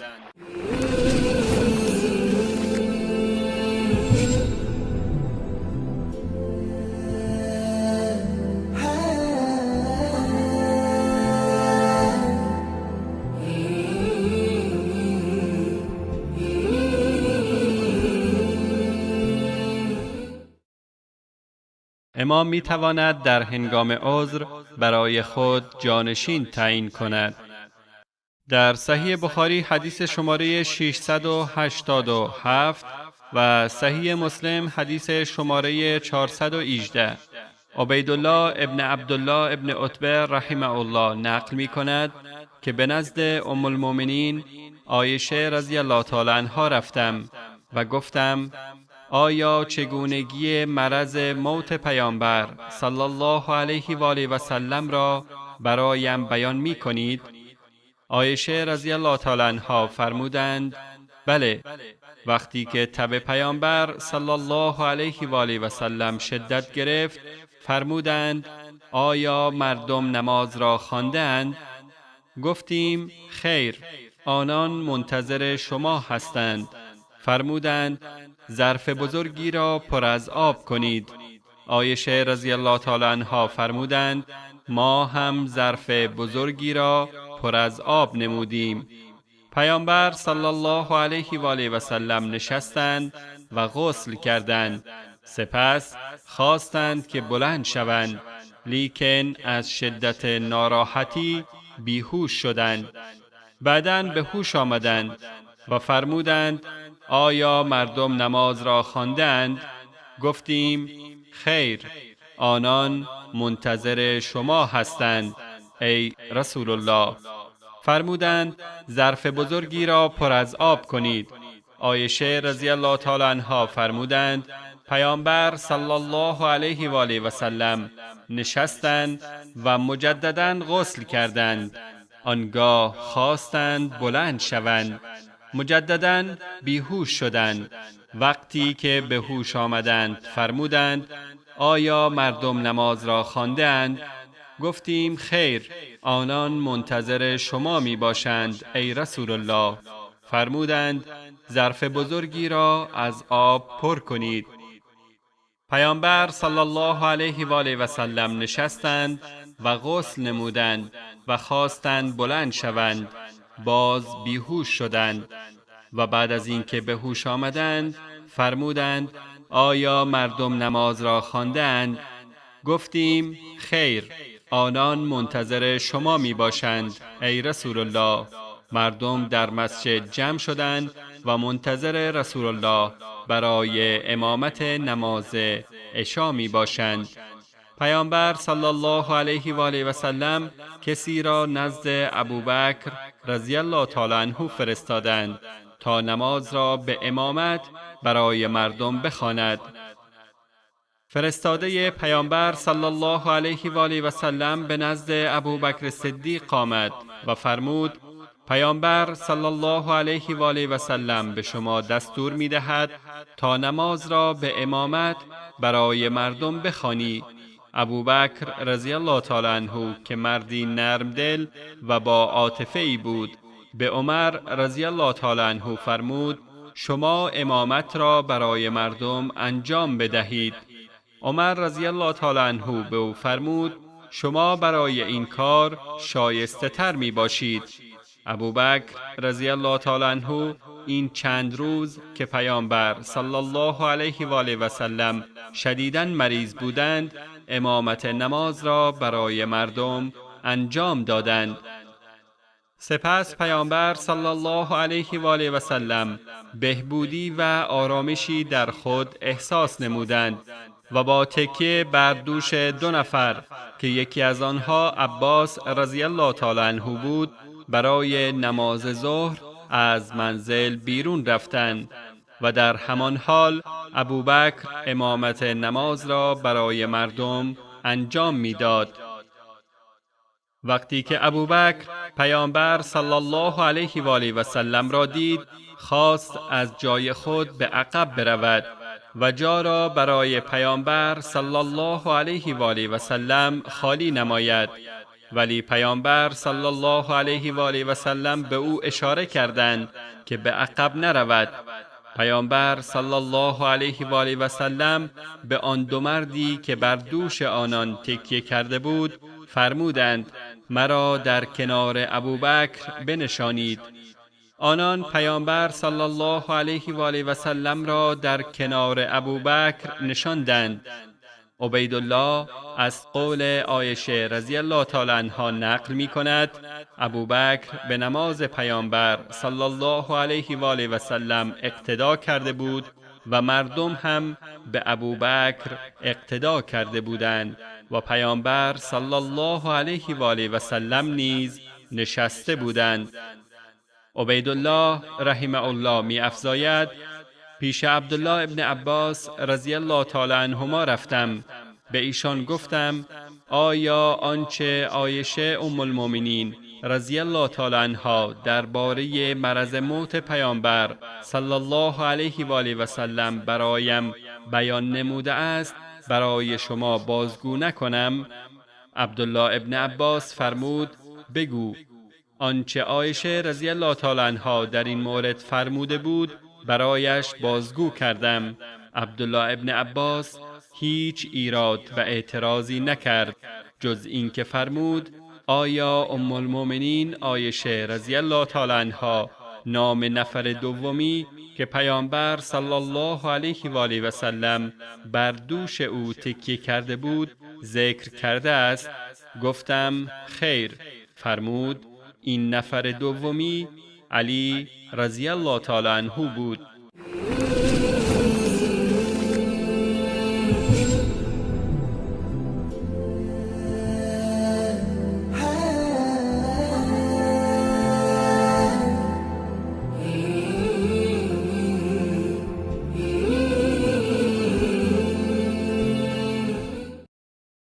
فضیلت و ثواب اذان.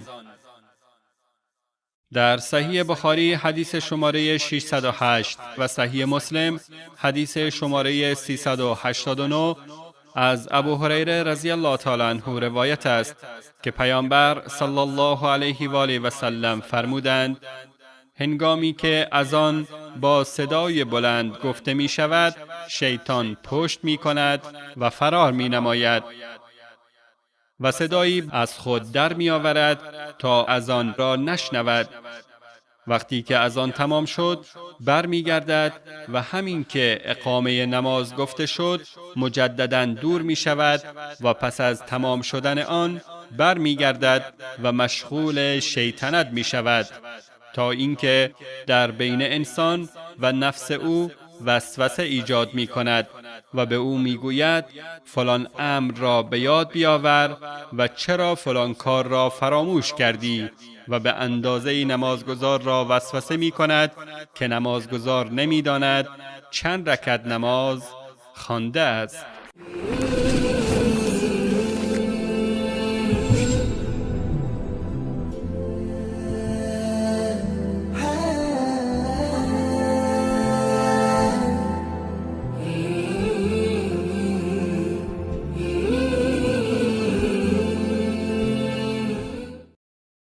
بلند کردن 2 دست در نماز.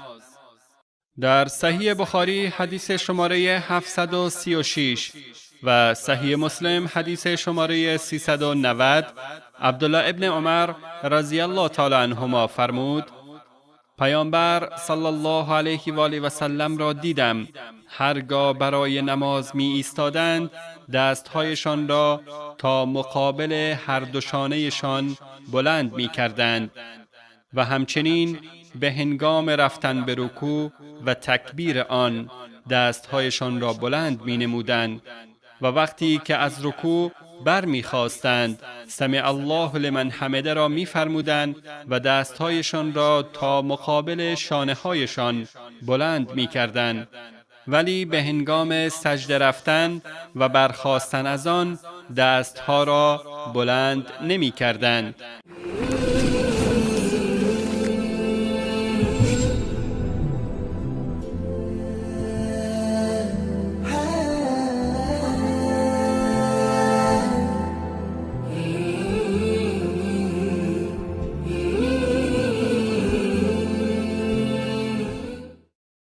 خواندن سوره فاتحه در نماز واجب است. در صحیح بخاری حدیث شماره 758 و صحیح مسلم حدیث شماره 394 از عباده ابن صامت رضی الله تعالی عنه روایت است که پیامبر صلی الله علیه و آله و سلم فرمودند نماز کسی که سوره فاتحه را نخوانده است درست نیست. همچنین در صحیح بخاری حدیث شماره 793 ابو هریره رضی الله تعالی عنه روایت می کند که رسول الله صلی الله علیه و آله و سلم وارد مسجد شدند. بعد از ایشان شخص دیگری آمد و شروع به نماز خواندن کرد. پس از اتمام نماز به آن حضرت صلی الله علیه و آله و سلم سلام کرد. رسول اکرم صلی الله علیه و آله و سلم پس از پاسخ سلام به او فرمودند برو نماز بخوان زیرا تو نماز نخواندی.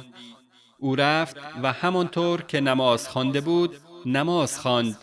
بعد آمد و سلام کرد. آن حضرت صلی الله علیه و آله و سلم دوباره فرمودند برو نماز بخوان زیرا تو نماز نخواندی. بار سوم نیز چنین کرد.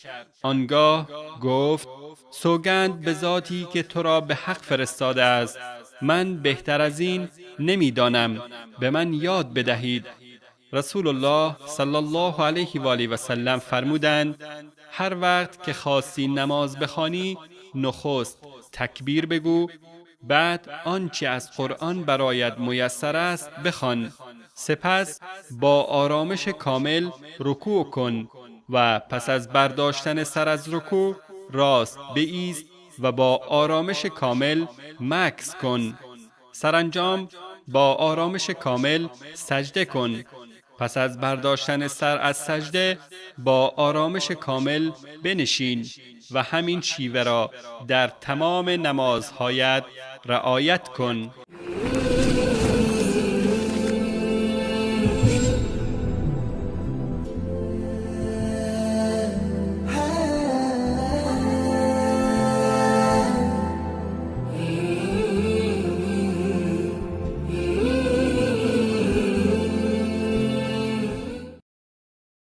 خواندن تشهد در نماز. در صحیح بخاری حدیث شماره 831 و صحیح مسلم حدیث شماره 402 روایت شده است که عبدالله ابن مسعود رضی الله تعالی عنه می‌فرماید پشت سر رسول الله صلی الله علیه و آله و سلم نماز می‌خواندیم و در قعده چنین دعا می‌کردیم سلام بر الله، سلام بر جبرئیل، میکائیل و فلان و فلان. رسول الله صلی الله علیه و آله و سلم به سوی ما نگاه کردند و فرمودند الله خودش سلام یعنی منشأ سلامتی است. هیچ نیازی ندارد که شما بر او سلام بگویید.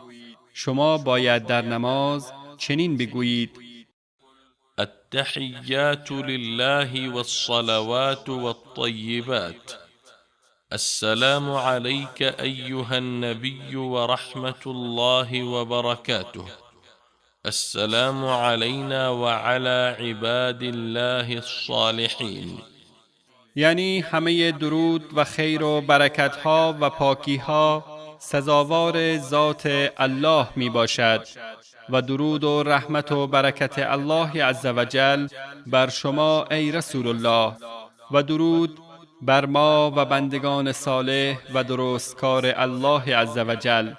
این دعا شامل همه بندگان نیک الله در زمین و آسمان می شود. اشهد ان لا اله الا الله و اشهد ان محمدا عبده و رسوله.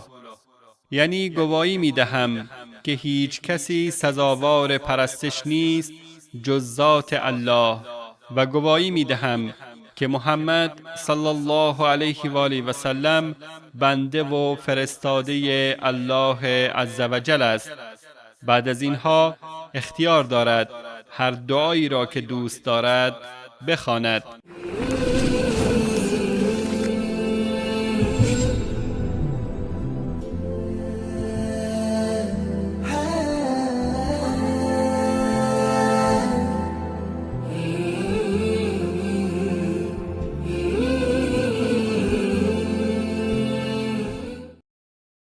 کیفیت درود گفتن بر پیامبر صلی الله علیه و آله و سلم بعد از تشهد. در صحیح بخاری حدیث شماره 3370 و صحیح مسلم حدیث شماره 406 عبدالرحمن ابن ابی لیلا رحمه الله نقل می کند که کعب ابن عجره با من روبرو شد و فرمود آیا حدیثی را به شما هدیه نکنم که آن را از پیامبر صلی الله علیه و آله و سلم شنیدم؟ گفتم بله، آن را به من هدیه کن. فرمود از پیامبر صلی الله علیه و آله و سلم پرسیدیم و گفتیم ای رسول الله به چه نحوی بر شما اهل بیت درود بفرستیم و ما در سلام اشکالی نداریم، چون الله عزوجل چگونگی سلام بر شما را به ما تعلیم داده است و آیه یا ایها الذین آمنوا صلوا علیه و سلموا تسلیما چگونگی سلام بر شما را روشن نموده است. پیامبر صلی الله علیه و آله و سلم فرمودند بگویید اللهم صل على محمد وعلى آل محمد كما صليت على إبراهيم وعلى آل إبراهيم إنك حميد مجيد. اللهم بارك على محمد وعلى آل محمد كما باركت على إبراهيم وعلى آل إبراهيم إنك حميد مجيد. بارلاها خیر و برکت را بر محمد و آل محمد نازل فرما، همان گونه که بر ابراهیم و آل ابراهیم خیر و برکت نازل فرموده ای. بارلاها سزاوار ستایشی و بزرگواری. بارلاها برکت بر محمد و آل محمد نازل فرما، همان گونه که برکت را بر ابراهیم و آل ابراهیم نازل فرموده ای. همانا سزاوار ستایش هستی و بزرگوار می باشی.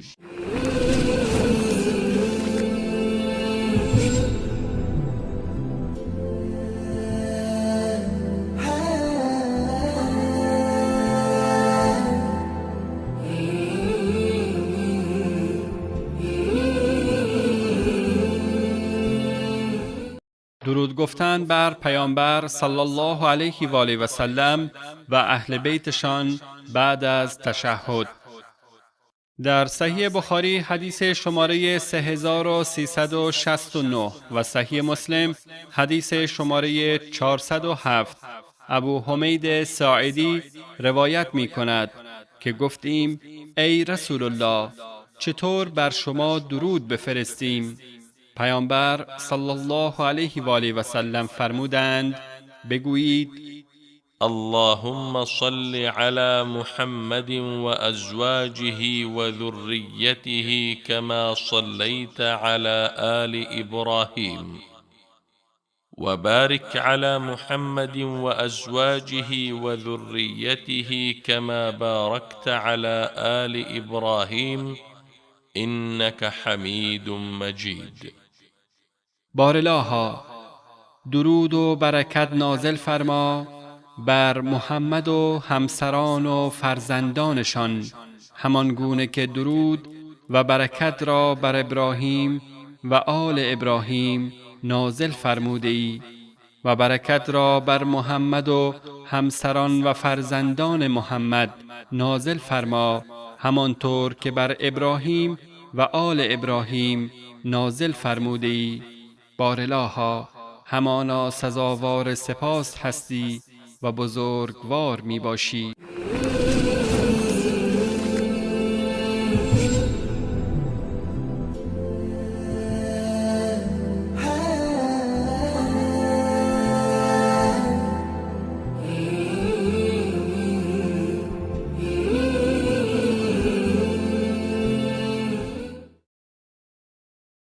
اولین باری که از آن گفته شد. صحیح بخاری حدیث شماره 604 روایت می کند که ابن عمر رضی الله تعالی عنهما فرمود وقتی که مسلمانان به مدینه آمدند با هم جمع می شدند و وقت نماز را تخمین می زدند تا برای نماز جمع شوند. در آن موقع از آن گفته نمی شد. روزی در این باره اصحاب رضی الله تعالی عنهم اجمعین با هم مشورت کردند. بعضی گفتند برای اعلام وقت نماز زنگی مانند زنگ نصارا پیدا کنیم و وقت نماز زنگ را بزنیم تا مردم جمع شوند. و بعضی دیگر گفتند شیپوری مانند شیپور یهودی ها را در این امر مورد استفاده قرار دهیم. امیر مومنان عمر فاروق رضی الله تعالی عنه فرمود چرا یک نفر را نمی فرستید تا با صدای بلند مردم را به نماز دعوت کند؟ پیامبر صلی الله علیه و آله و سلم فرمودند ای بلال بلند شو و مردم را برای نماز دعوت کن.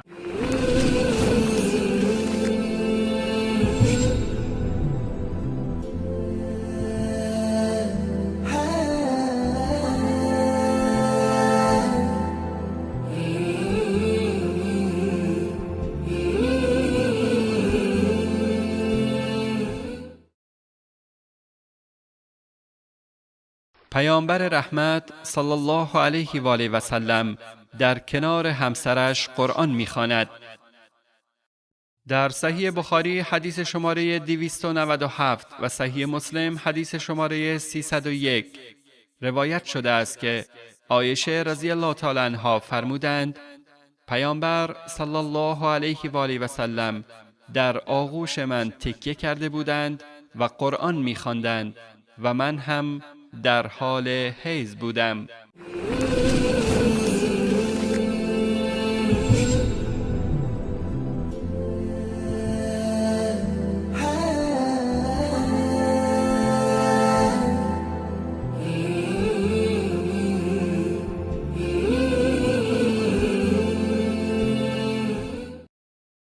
مقام والای ابوبکر صدیق رضی الله تعالی عنه به نزد پیامبر صلی الله علیه و آله و سلم و مسلمانان.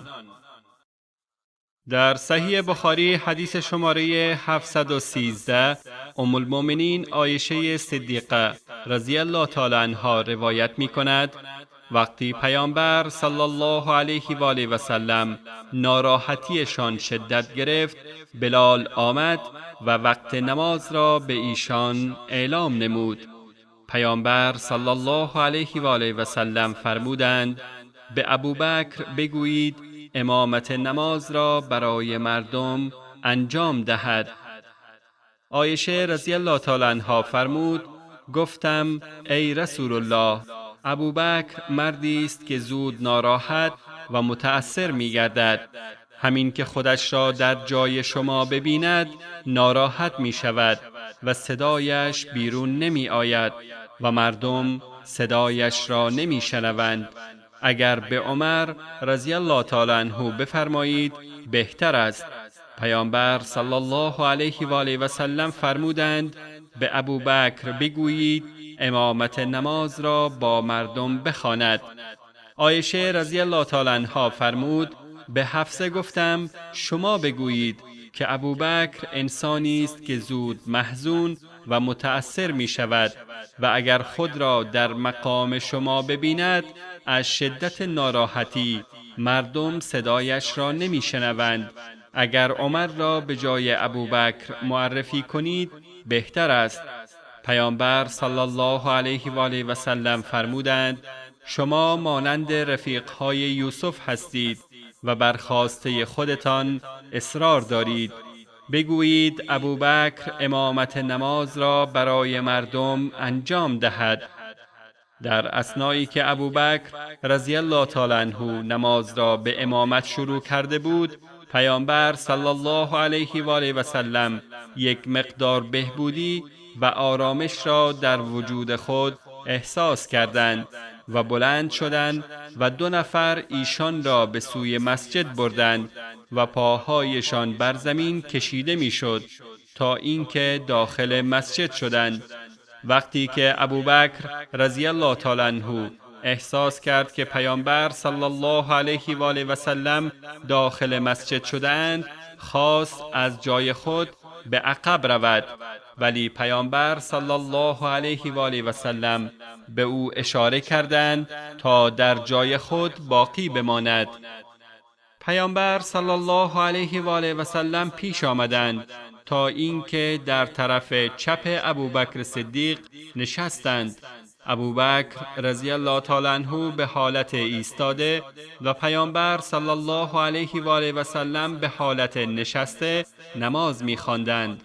ابوبکر رضی الله تعالی عنه به نماز پیامبر صلی الله علیه و آله و سلم اقتدا کرده بود و مردم هم به ابوبکر اقتدا کرده بودند.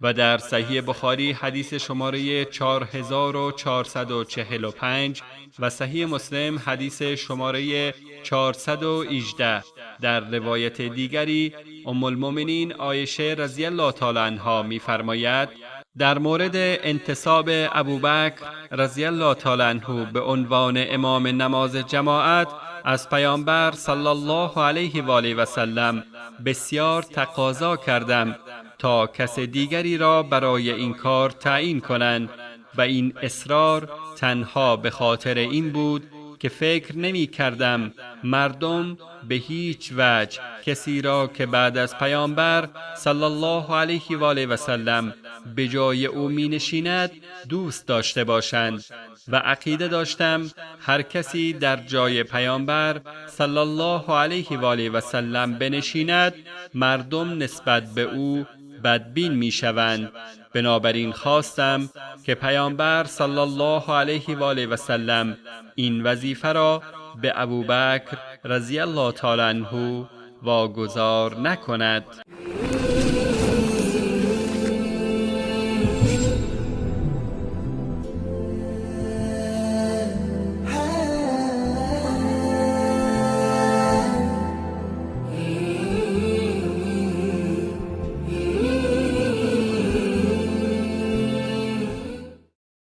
آخرین نگاه در دنیا. در صحیح بخاری حدیث شماره 681 و صحیح مسلم حدیث شماره 419 انس رضی الله تعالی عنه روایت می کند که پیامبر صلی الله علیه و آله و سلم نتوانستند 3 روز از منزل خارج شوند. نماز که خوانده می شد ابوبکر صدیق رضی الله تعالی عنه امامت می کرد.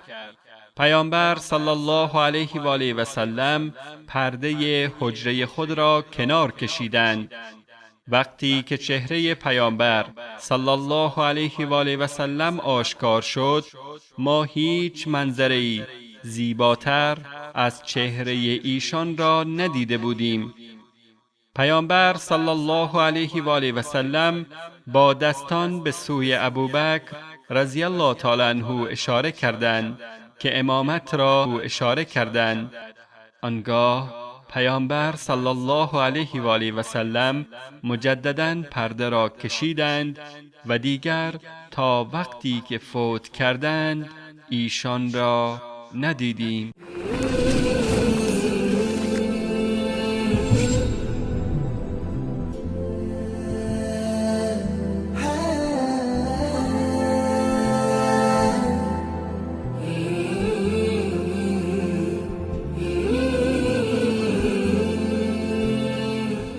تأخیر امام جماعت.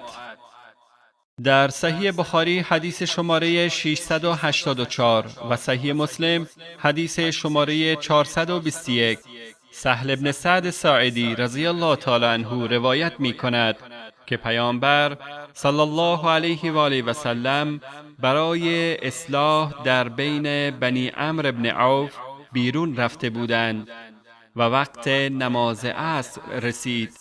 مؤذن به نزد ابوبکر صدیق رضی الله تعالی عنه آمد و فرمود: آیا شما نماز را به امامت می‌خوانید تا اقامت را بگویم؟ فرمود: بله. ابوبکر نماز را شروع کرد. پیامبر صلی الله علیه و آله و سلم در حالی برگشتند که مردم در نماز بودند و پیامبر صلی الله علیه و آله و سلم خود را از بین نمازگزاران به صف اول رساندند. مردم که پیامبر صلی الله علیه و آله و سلم را دیدند به منظور آگاه ساختن ابوبکر صدیق دستهایشان را به هم زدند. معمولاً ابوبکر رضی الله تعالی عنه رویش را در نماز به طرف دیگر بر نمی گرداند. وقتی که مردم بیش از پیش دستهایشان را به هم زدند، ابوبکر رضی الله تعالی عنه رویش را برگرداند و پیامبر صلی الله علیه و آله و سلم را دید. پیامبر صلی الله علیه و آله و سلم به او اشاره کردند تا در جای خود باقی بماند. ابوبکر رضی الله تعالی عنه هر دو دستش را بلند نمود و الله عزوجل را سپاس و ستایش کرد که پیامبر صلی الله علیه و آله و سلم این افتخار بزرگ را به او بخشیده است. سپس ابوبکر رضی الله تعالی عنه از جای خود بدون پشت کردن به قبله به عقب رفت تا اینکه در صف اول مأمومین قرار گرفت و پیامبر صلی الله علیه و آله و سلم جلو رفتند و نماز را به امامت خواندند. وقتی که از نماز فارغ شدند فرمودند: ای ابوبکر، من که به تو گفتم در جای خود باقی بمان، چرا باقی نماندی؟ ابوبکر رضی الله تعالی عنه فرمود: چطور پسر ابو قحافه می تواند وقتی که پیامبر صلی الله علیه و آله و سلم حضور داشته باشند به امامت نماز پیش شود؟ سپس پیامبر صلی الله علیه و آله و سلم به مردم فرمودند: برای چه شما اینقدر دستهایتان را به هم می‌زدید؟ هرگاه کسی در نماز کاری برایش پیش آمد باید سبحان الله بگوید. وقتی که سبحان الله گفت به او توجه می شود. دست به هم زدن در نماز به هنگام پیش آمدن حادثه‌ای مخصوص زنان است و مردان باید به جای دست به هم زدن سبحان الله را بگویند.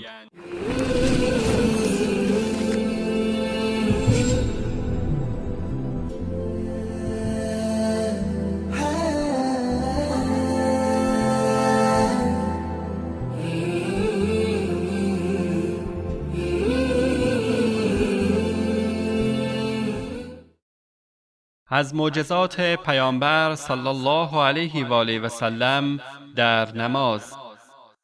در صحیح بخاری حدیث شماره 418 و صحیح مسلم حدیث شماره 424 از ابو هریره رضی الله تعالی عنه روایت است که رسول الله صلی الله علیه و آله و سلم فرمودند: آیا شما فکر می کنید که من رویم به سوی قبله است و از اطراف خود بیخبرم؟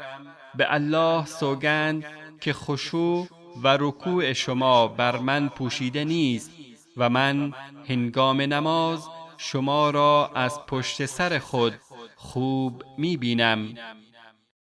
و در صحیح بخاری حدیث شماره 742 و صحیح مسلم حدیث شماره 425 انس بن مالک رضی الله تعالی عنه روایت می کند که پیامبر صلی الله علیه و آله و سلم فرمودند رکوع و سجود را به خوبی و کامل انجام دهید، همانا من شما را از پشت سر خود هم می بینم. و یا می فرمودند من شما را از پشت سر خود که به رکوع و سجود می روید می بینم.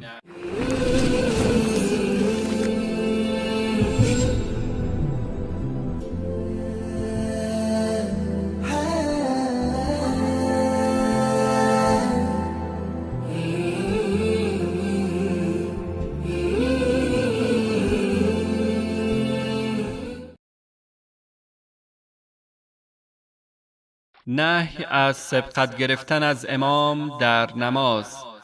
در صحیح بخاری حدیث شماره 691 و صحیح مسلم حدیث شماره 427 ابو هریره رضی الله تعالی عنه روایت می کند که پیامبر صلی الله علیه و آله و سلم فرمودند وقتی یکی از شما قبل از امام سرش را از رکوع یا سجده بلند می کند مگر نمی ترسد که الله عزوجل سرش را به سر الاغ تبدیل کند؟ و در روایت دیگر فرمودند که الله عزوجل صورتش را به صورت الاغ یا خر مبدل سازد.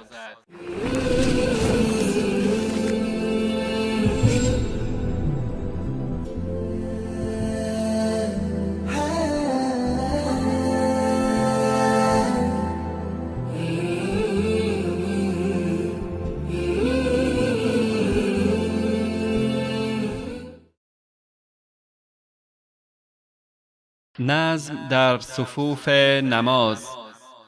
در صحیح بخاری حدیث شماره 723 و صحیح مسلم حدیث شماره 433 انس بن مالک رضی الله تعالی عنه روایت می کند که پیامبر صلی الله علیه و آله و سلم فرمودند صفهای خودتان را در نماز راست و هماهنگ کنید، زیرا برابری و هماهنگی صفهای نماز از تمام و کمال نماز است.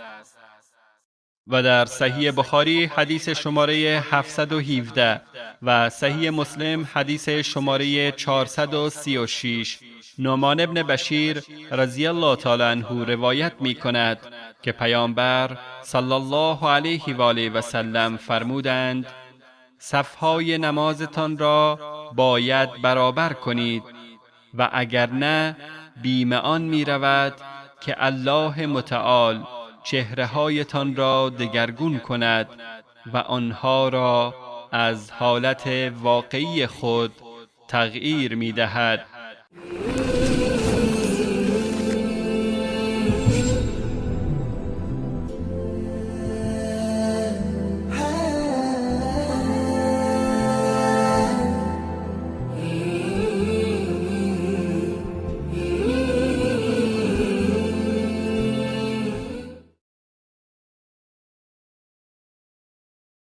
اگر می دانستند حتما قرعه کشی می کردند.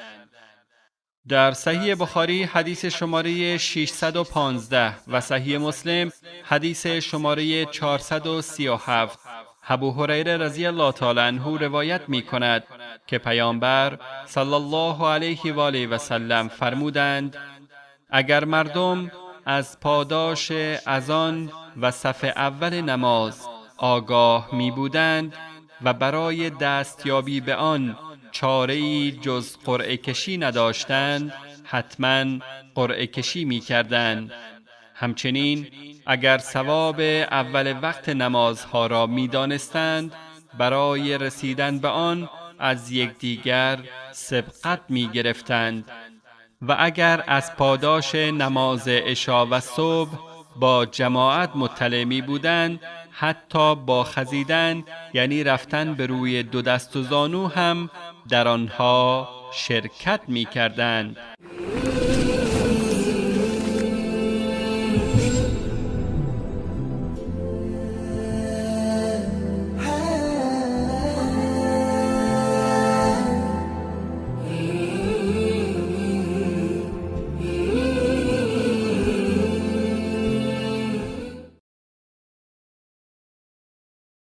رفتن بانوان به مساجد. در صحیح بخاری حدیث شماره 5238 و صحیح مسلم حدیث شماره 442 ابن عمر رضی الله تعالی عنهما روایت می کند که پیامبر صلی الله علیه و آله و سلم فرمودند هرگاه زن یکی از شما اجازه رفتن به مسجد را خواست او را منع نکنید. و همچنین در صحیح بخاری حدیث شماره 900 ابن عمر رضی الله تعالی عنهما فرمود یکی از زنهای عمر رضی الله تعالی عنه برای نماز جماعت صبح و عشا به مسجد می رفت. به او گفتند چرا به مسجد می روی؟ خودت می دانی که عمر از این امر ناراحت است و غیرت شوهری او را به فشار می آورد. آن زن فرمود پس برای چه خودش به من نگفته است که به مسجد نرو؟ گفتند تا به حال این حدیث پیامبر صلی الله علیه و آله و سلم که کنیزهای الله عزوجل را از مسجد الله عزوجل منع نکنید باعث شده که عمر از رفتن شما به مسجد جلوگیری به عمل نیاورد.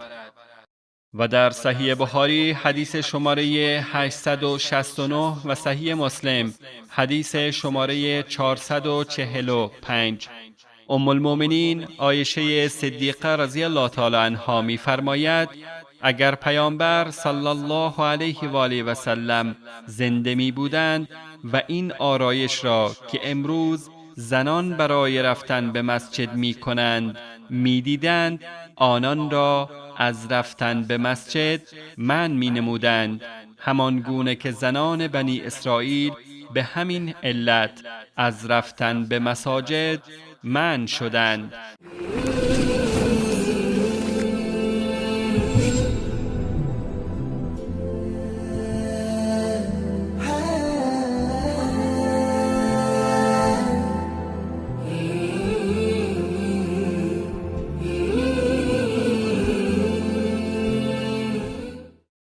قرائت قرآن در نماز. در صحیح بخاری حدیث شماره 7490 و صحیح مسلم حدیث شماره 446 ابن عباس رضی الله تعالی عنهما فرمود آیه 110 سوره اسراء ولا تجهر بصلاتك ولا تخافت بها یعنی قرائت نماز را با صوت بسیار بلند مخوان، آن را هم بسیار آهسته و به صورت پنهانی قرائت مکن و در بین آن دو حالت راه وسط را انتخاب نمایید. وقتی این آیه نازل شد که پیامبر صلی الله علیه و آله و سلم خود را در مکه از اذیت و آزار مشرکان مخفی کرده بودند، اگر با صدای بلند قرآن را می‌خواندند مشرکان آن را می‌شنیدند و به قرآن و الله عزوجل و پیامبر دشنام می‌دادند و به همین دلیل الله متعال فرمود قرائت نمازت را با صوت بلند مخوان و آن را هم مخفی و پنهان مکن، نه به اندازه صوتت بلند باشد که مشرکان آن را بشنوند و نه به اندازه هم آهسته باشد که اصحاب آن را نشنوند. وابتغ بین ذلک سبیلا، یعنی در این مورد راه وسط را انتخاب کن. قرآن را آهسته به گوش اصحاب برسان تا اصحاب قرآن را از شما یاد گیرند و دچار مشکلی هم نشوند.